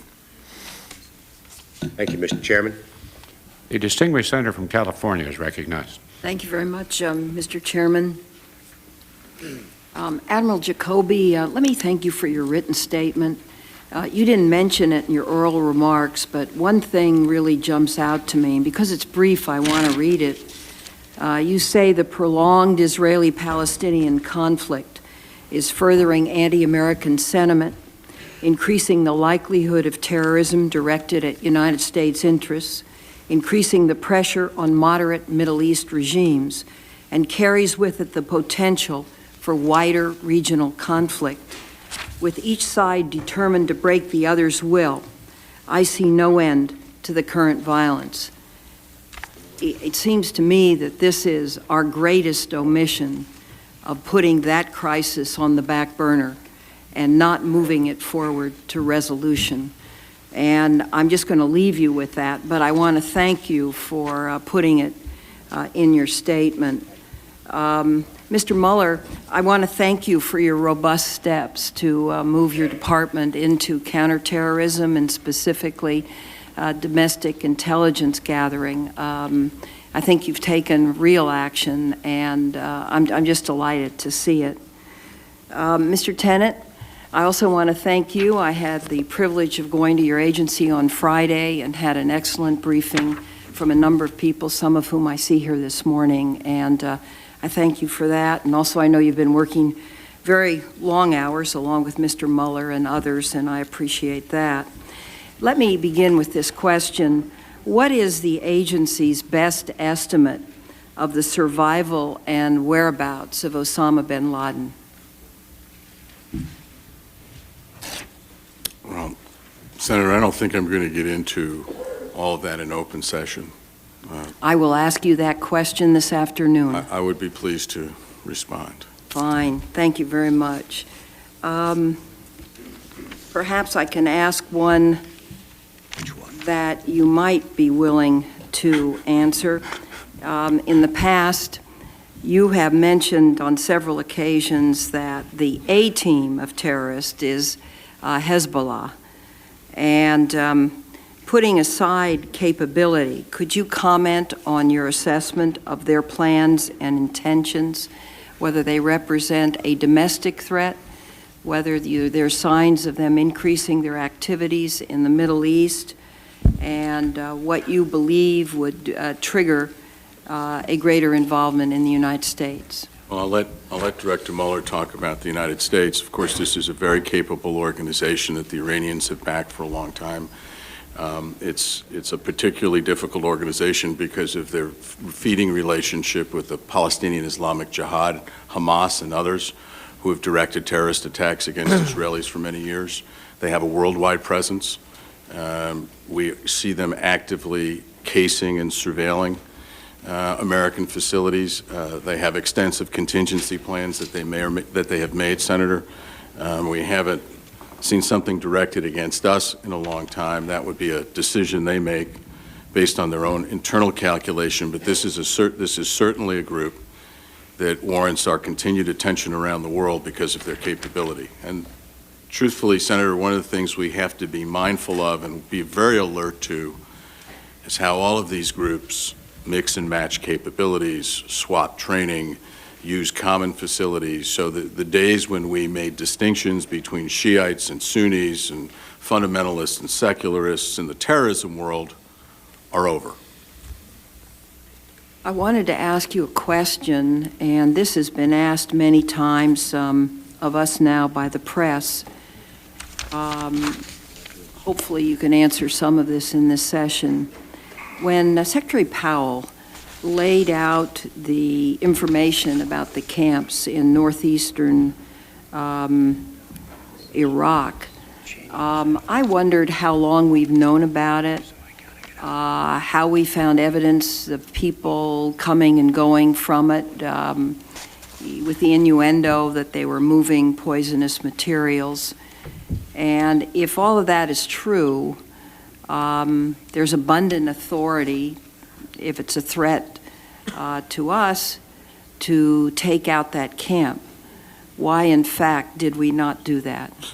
Senator, it's a policy question, and I shouldn't answer. And, I don't want to comment on what plans or contingencies were in place, what was considered or not considered, but that's something you may want to come back to with some other people and not me. Can you publicly comment on the level of intelligence, whether it's the nature of the specific intelligence Yes, that ma'am, I can indicated the poison factories? I believe that we have a compelling intelligence story based on multiple sources that we have high confidence in and understanding this network, how it's operated in Europe, the connections that Secretary Powell talked about. It's something that we obviously will talk to you more about this afternoon in terms of. So let me narrow it down. It's not just British intelligence. No, ma'am. It's our own specific That would be correct. intelligence. That would be correct. The time of the distinguished senator has expired. Let me say for the benefit of members that next is Senator DeWine, then Senators Chambliss, Snowe, and Mikulski, Lott, and Edwards. The distinguished senator from Ohio. Thank you, Mr. Chairman. Director Mueller, thank you very much for supplying us with this two-page summary. I think it is a very good summary of what you have done, FBI entities created to address terrorist threat. I'd commend it to my colleagues in the Senate. You have talked about what the FBI is doing to attempt to reform itself and really change the overall direction. To play the devil's advocate for a moment, there are some people, Director, as you know, who believe that the FBI never really will be able to make that transformation and that you can't do domestic intelligence. And I know you and I have talked about this, and of course you believe that you can make that. Let me ask you a couple questions. One, can you describe for us how well the computer upgrade process is going? The computer system at the FBI has been a mess, very antiquated. How much is it going to cost to upgrade it? How long is that upgrade going to take? Let me just start to discuss the essential to upgrading our computer system, and that was having a team in, bringing a team on board of former CIOs, individuals from private industry who have gone through this process before, and we over the last year have been lucky to recruit a number of individuals who, regardless of the salary they're paid, want to serve their country. And so we have, rather than just the one or two individuals who had been in the industry before, we have upwards of 15 who are shepherding our upgrade in technology. And that having that team on board was absolutely essential. With regard to the hardware, we have put in over 20,000 desktops and computers over the last year to give us the capability at the desktops with Pentiums as opposed to 386s or 486s. Critical to our improvement is having the local area networks and, more importantly, the wide area networks, the bandwidth to exchange information, and the very technically challenging networks that are necessary should be in place by the end of March. We have over 600 points around the country that have to be served by these networks, and we expect those to be done by the end of March. Our principal software application called Virtual Case File, which is being developed by a number of agents as well as contractors, should be on board and on everybody's desk by December. Which is quite an exciting prospect, as you've explained it to me. And my time is very limited. When do you think that will be up? It'll be up in December. That'll be up in December. It'll be up in December. And the total cost for this will be what, do you think? I would have to check the figures. It's several hundreds of millions of dollars, but I would want to be specific, and I can get you, quite obviously, the total cost. And this whole process should be completed by when? Well, it's an ongoing process. The bulk of it will be completed by December of this year. But it isn't. What we wanted to do is put into place a computer and information technology that won't serve us just in the next 6 months or the next year, but put in place a technology that can be upgraded yearly, so it will be an ongoing process. But the bulk of it, I expect to be done by December of this year. Director, for those critics who say that you can't make this transformation, when's a fair time for us to, as the Oversight Committee, to look back and say, to make the judgment whether you have made the transformation or not? I think this is a tremendous sea change for the FBI. I think in some respects it is, in other respects it is not. I think it's fair to ask, what have we done since September 11th? I divide it between the collection capabilities, and I think the Bureau, the agents have always had the collection capabilities and indeed have been some of the best collectors of information in the world. What we have lacked in the past is the analytical capability, both in terms of the analysts as well as the information technology. And we have, since September 11th, almost doubled the number of analysts. We have developed a College of Analytical Studies.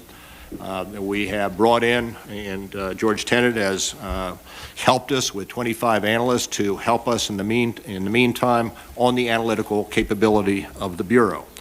The analytical capability will be much enhanced by having the databases, the analytical tools in which to search those databases, and I would expect by the end of the year we'll be much enhanced.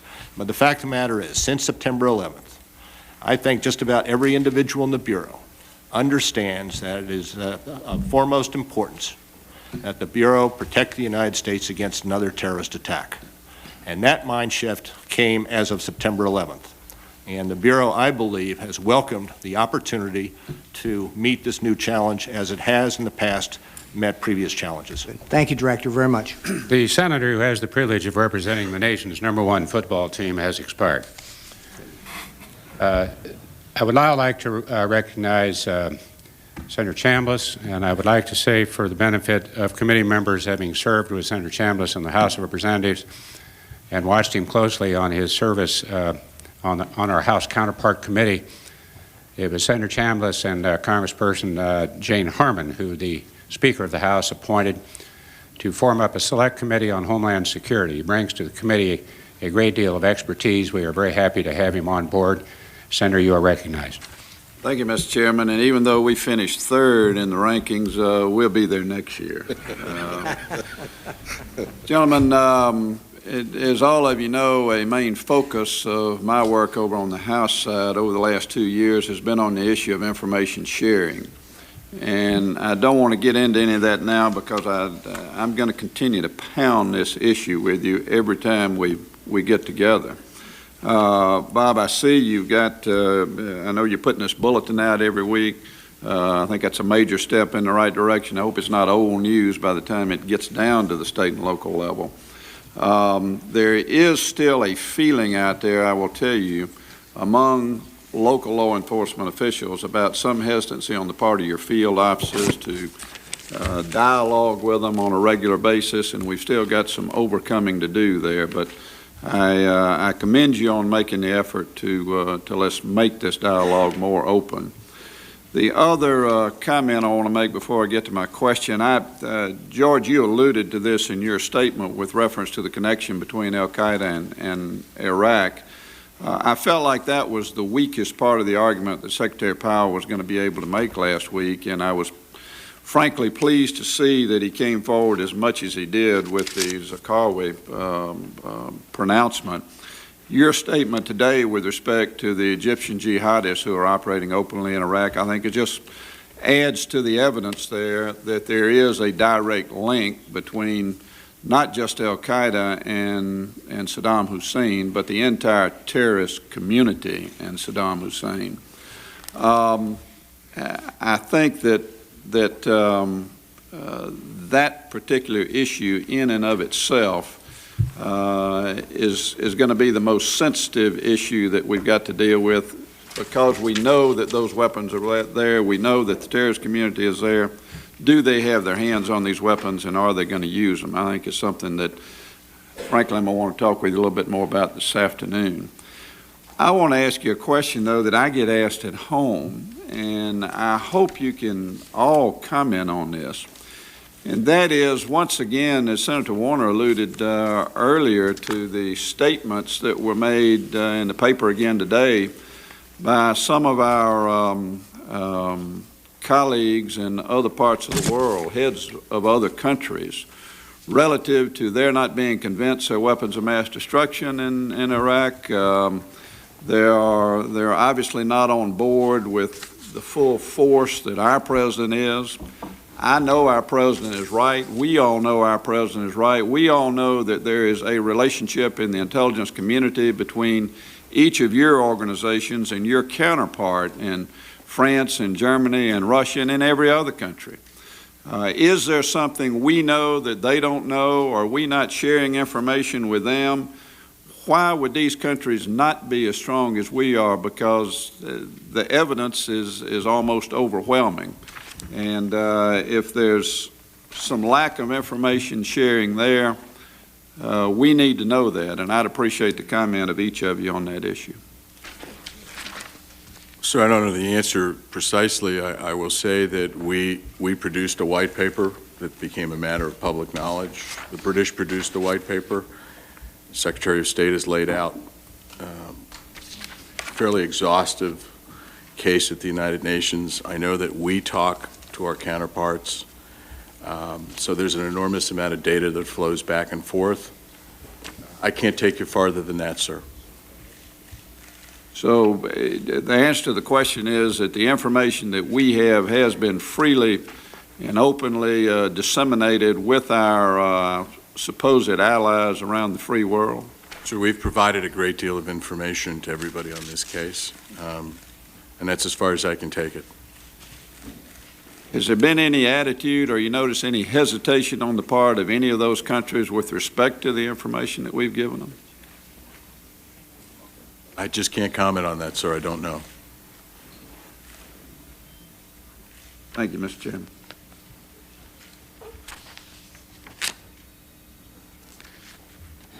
The senator from Maine is recognized. Senator Snowe. Thank you, Mr. Chairman. And thank you all for your testimony here today. Obviously, the purposes of this hearing is to measure the extent to which we have made progress, particularly in the 16 months since September 11th, and whether or not there are systems in place to make America safer and to prevail in the war on terrorism. And towards that end, I'd like to have you discuss, to some extent, about how the information sharing is working. I was concerned to read that a senior official from the White House indicated that much of the information sharing that is occurring between the FBI and CIA is on an informal basis and by brute force. And I would like to know whether or not we have made significant improvements. I know the President's recommended the Terrorist Threat Integration Center, which I think is a great idea, and it's a move in the right direction. But is that going to become operational sooner rather than later? To what extent has urgency been applied to making this functional and making sure the information is flowing in all directions, vertically and horizontally? To that point as well, on Friday, I happened to be at the Portland, Maine airport, and I was talking to the Federal Security Director, who had heard at 11 o'clock on CNN that there would be an announcement about raising the alert level to code orange. So this was, and the Attorney General's press conference was going to be at 12:30. So he hears about it on CNN an hour and a half before the Attorney General is going to have a press conference, 2 hours before he will receive an official directive. I also talked to some federal law enforcement officials as well as local who had the same experience. And I'm just hoping that we are in a better position to disseminate this information than the way we're doing it, especially when we're talking about the second highest alert and the second time that has been instituted.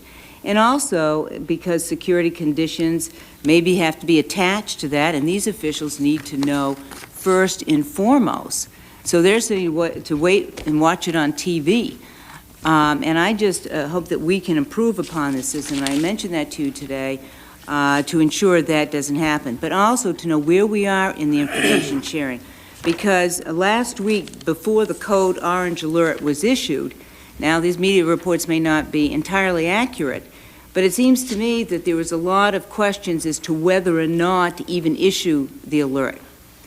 And I know, Director Tenet, you said that this chatter was significant, but I gather wasn't specific enough to encourage the alert. And where were you both in terms of whether or not this alert should be issued?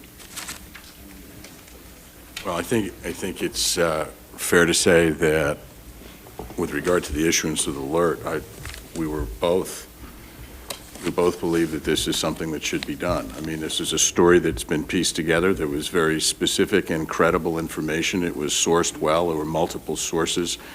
So I think from Bob and I's perspective, we had to issue this alert. We made our case. Obviously, the Director of Homeland Security and the Attorney General make the policy decision, but from where we sat, putting us at a heightened state of alert, being disruptive, throwing people off our feet, generating additional operational opportunities in this environment is important. Now, people will come back and say, Senator, well, if it doesn't happen in this time period, what does that mean? It's really irrelevant to the point of there was enough credible data that takes us to a time period and it increases our vigilance, and we have a plot line that we will continue to run and follow. So I think Bob can speak for himself, but we were both in the same place. We absolutely were both in the same place, having access to both of us, both institutions having access to the same intelligence. And the intelligence was not just foreign intelligence, but also domestic intelligence. And I believe we draw the same conclusions as to the necessity of raising the alert based on our common understanding of that intelligence. And this process, I think, speaks volumes about the information sharing capabilities now as opposed to before September 11th.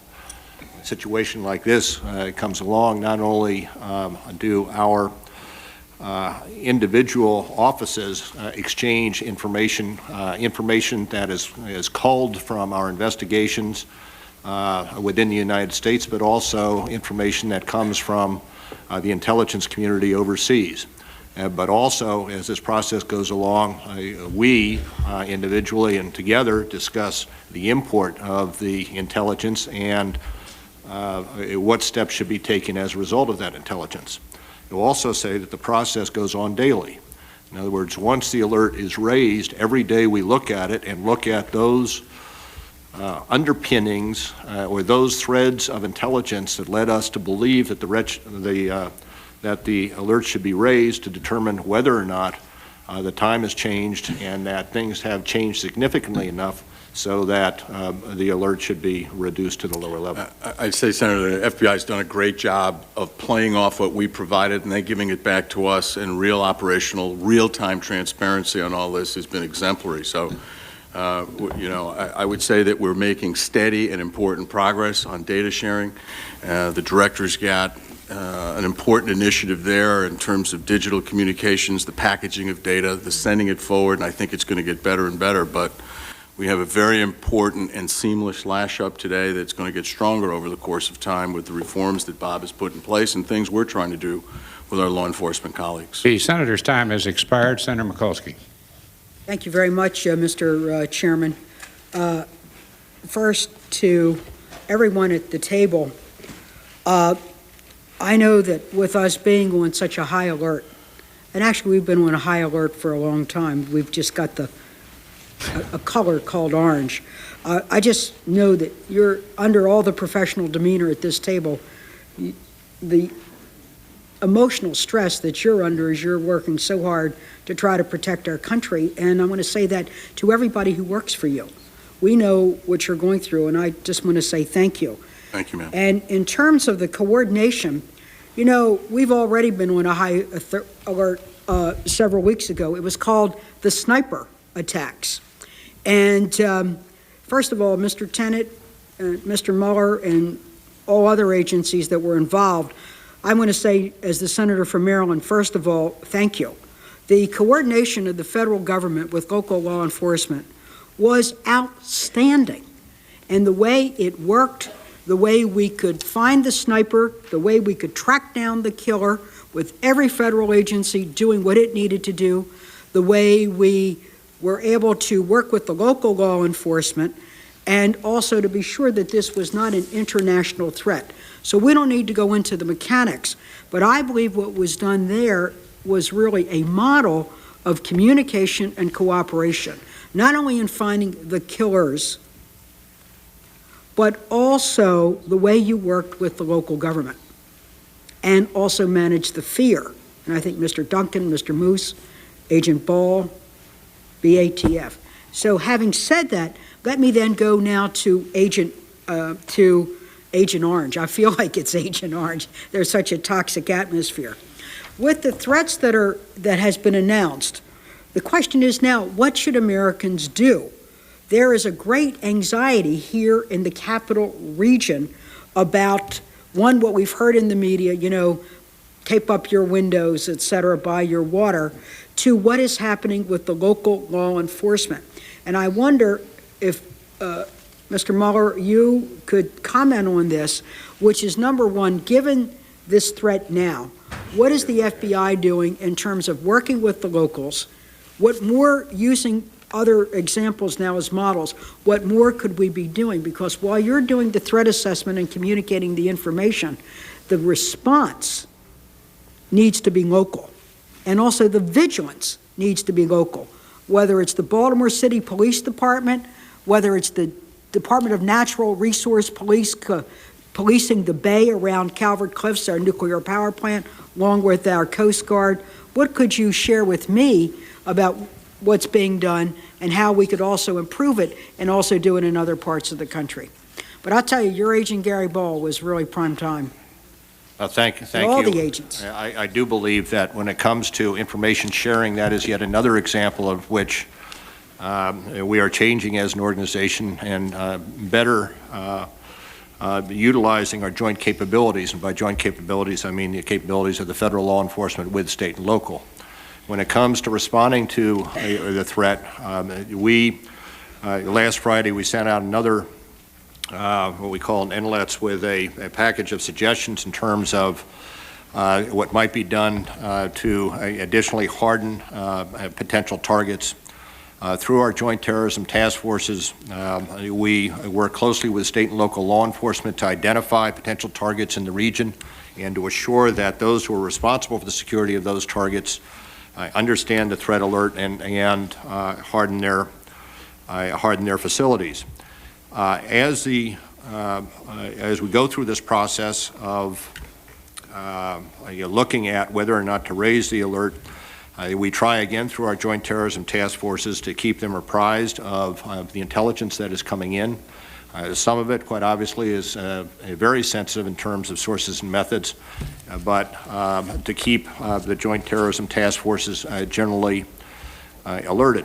I will tell you that whenever we have a threat to a particular place, we immediately put that threat out to the Joint Terrorism Task Force and alert through the Joint Terrorism Task Force and through the U.S. Attorney's Office, those who, the state and local law enforcement, as well as most often the political hierarchy of the city or the town or the community where we have this information.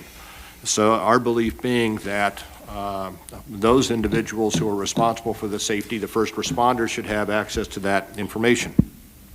And then we coordinate afterwards in trying to run the threat down and determine whether indeed it is credible or not. The most important thing that comes out of this enhanced vigilance, as I briefly stated before, is the alertness of the citizenry. We have on a number of occasions been alerted to things that were out of the ordinary that indeed we come to find gave us an insight and gave us a lead to persons who were associated with terrorist groups and enabled us to take some action against them. And consequently, through this process of both raising the alerts but also in discussing what should be done through our various joint terrorism task forces, we have, I believe, and I believe intelligence would support this, deterred terrorists from attacks because of the enhanced vigilance. Mr. Mueller, I think I'm going to follow up on this in the closed session, and questions that I have for the CIA and the other agencies I'll save to the closed section. Senator, we will have a second round, and the distinguished senator's time has expired. Senator Lott. Thank you, Mr. Chairman, and thank you, gentlemen, for the work you do in your respective positions and what you're doing to protect our country. You know, in Congress, we have turf conflicts and disagreements between committees, House and Senate, individual senators and congressmen, and human nature is not always to share or cooperate. I think I'm encouraged by what I hear you're saying, and you know, you are trying to change this culture. Several others have referred to that, but I think to the average American, when they were told in effect that you know, that sometime the FBI and the CIA and maybe DIA, all of you weren't exchanging and coordinating, cooperating, and handling of information was, you know, average person couldn't understand that. So I want to emphasize again the importance of you continuing to work to get that accomplished. Because we have limited time, let me try to get to a couple of specific questions. One area I've been concerned about is the security of seaports and the capabilities of the Coast Guard and the threat of how some weapon of mass destruction could be brought into ports, big or small, whether it's you know, Gulfport, Mississippi, or Baltimore. So to elaborate on you know, how you're doing to deal with that threat, if you can, as much as you can, in open session, and how is the relationship with Coast Guard, and you might just tie into that. You know, there was a lot of discussion when we were passing the Homeland Security legislation about you know, the categories that would go into the Homeland Security, and how are you you know, what kind of progress are you making in terms of cooperation with this new department? Let me just start, if I could, Senator, with the ports. And each of the major ports, as an adjunct to our, at least I'm pretty certain almost every one of them, the ones I know about, as an adjunct to our Joint Terrorism Task Force in Norfolk or Charleston or elsewhere, there is a group that looks at port security. In that group is the FBI, in that group is the Coast Guard and the local police chiefs. If it's a federal facility, members from the federal facilities come together as a task force to address the security of ports. I will tell you, since September 11th, we have had certainly in excess 10, probably more than 20, and perhaps more than that, threats of ships coming into various ports with anything from nuclear weapons to bombs or what have you. And in each of those occasions where we have received such a threat, we have worked closely together with the Coast Guard to identify the vessel or vessels, to search those vessel or vessels, and to assure that the threat was not credible. We are working exceptionally well with the Coast Guard, have been since September 11th, and I expect that that will continue as the Coast Guard goes within the Department of Homeland Security. We certainly have seen no diminution in efforts to coordinate and cooperate whenever we get a threat against a port. Director Tennant, or maybe Admiral Jacoby, there's been discussion about this in the past, and I presume there's an ongoing aggressive effort, and I'm not sure exactly who's in charge of it, but to try to keep up with and track fissionable material that could be used, obviously, in nuclear weapons. What can you say publicly about how aggressively we're pursuing that dangerous material? Senator Lott, actually, it's very much a combined defense and CIA effort in that regard, and I think it would be better to to follow up with some detail in the closed session. But it also joins up with your last question about seaports. Obviously, the concern is the movement of such materials, and there's a real good news story in here.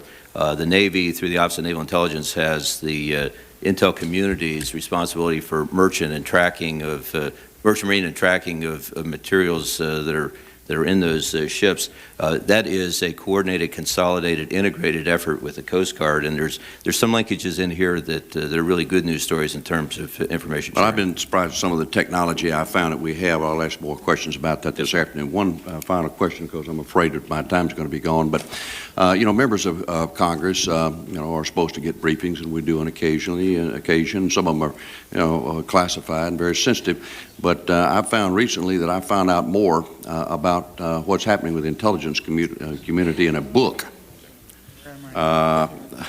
than I'd ever gotten in a briefing about what happened in Afghanistan, Bush at war. Now, I think there's a lot of material in that book probably shouldn't have been there. Do we have some process of trying to control leaks like that or deal with information like that that is disclosed and it shouldn't be? I guess I'm looking at you, Mr. Tennant. It's an interesting book, sir. Interesting book, yeah. Very interesting information in there, too. And I think that obviously anytime operational detail and other issues are given away, it causes us concern. It's one of the issues we work at all the time. So complicated and difficult problem to deal with. Well, I think you need to have an ongoing effort to try to stop that kind of information getting into that type of medium. Thank you, Mr. Chairman. The time of the distinguished senator has expired. If the senator has any suggestions on how we could put that duct tape on the mouths of congressmen and senators, perhaps it wouldn't happen as often as it does. Senator Edwards. Thank you, Mr. Chairman. Director Tennant, I have seen reports that a new bin Laden tape will be broadcast today. Can you tell us first whether that's true, and second, what you know about it? I've heard that on the way in, sir. I don't know what the contents will be. We'll just have to wait and see what is on this tape. You've not seen the tape yourself? Sir, I have not.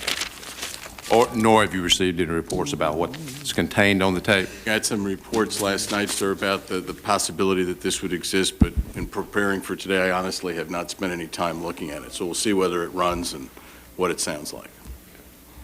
Director Mueller, you and I have discussed this subject of the FBI's reform efforts and a fundamental disagreement that you and I have about this. Over 17 months, we have learned, and the American people have learned about case after case where the FBI missed clues or failed to connect dots, ranging from a failure to follow up on the Phoenix memo, to failing to get the Moussaoui computer, to failing to track two of the hijackers who the FBI knew were in the United States. And during that 17 months, since September 11th, the FBI obviously has had a chance to reform itself. As we've discussed, I don't believe the FBI has met that challenge. I think there are two fundamental reasons for that. One is I think there's bureaucratic resistance within the FBI. The FBI is by nature bureaucracy. There are people within the FBI who work to protect their own turf, and they resist change, which is the nature of a bureaucracy. And second, I think the Bureau is just the wrong agency to do intelligence work. I think there's a fundamental conflict between law enforcement and intelligence gathering. And law enforcement is about building criminal cases and putting people in jail and indicting people. The FBI is clearly very good at law enforcement. There's no doubt about that.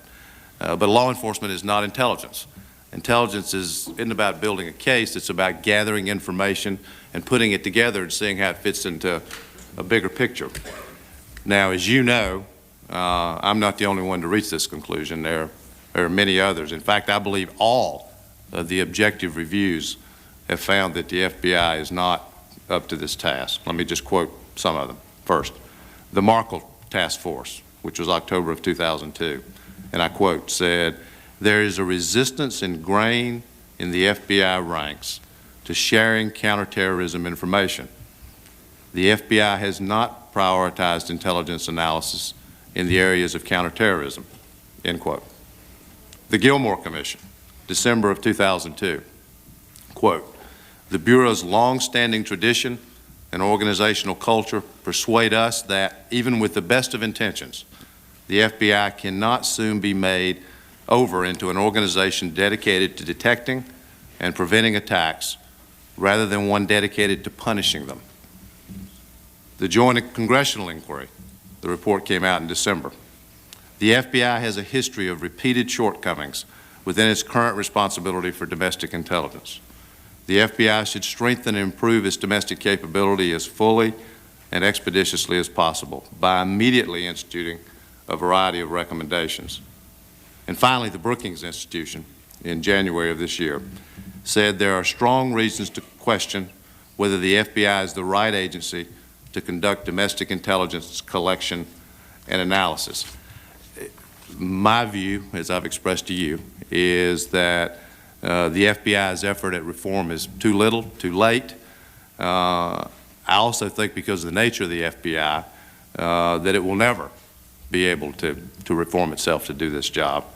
The New York Times reported from the second-ranking official at the Bureau, this is in November 21st, that he told field office chiefs in a memorandum that he was, and I'm quoting him now, amazed and astounded by the failure of some unidentified FBI field offices to commit essential resources and tools to the fight against terrorism. I will introduce legislation this week. I'm going to give you an opportunity to respond. I will introduce legislation this week to take the domestic intelligence function out of the FBI and put it into a new agency. I think it'll improve our ability to fight terrorism. I also think it will improve, because of the structure that I'm proposing, our ability to protect freedoms and liberties here and within our country. I do want to ask you about... The Senator's time has expired. I think we should give him a chance to respond. I think that's pretty obvious. Let me just say that to the distinguished Senator, Senator Rockefeller and I have agreed that prior to the budget hearings, the first hearing we will have will be on FBI reform, so the director can come before us and certainly tell his side of the story. And I will now recognize the director to respond to the comments made by the senator. Senator, you have overlooked a great deal of the good work that the FBI has done the last 17 months in connecting the dots. You also, I think, have overlooked the capability of the Bureau to collect facts through investigations, through interrogations, as it has done for 90 years. The only other point I would make, Senator, is I have offered you an opportunity, personally, to come down to the Bureau and be briefed on the changes that we have made since September 11th. I'd be happy You have to do declined to come down, and I asked you in particular before you introduced the legislation that you come down and see the changes we have made to augment the intelligence gathering capability of the Bureau, both the gathering as well as the analytical capability of the Bureau. So I asked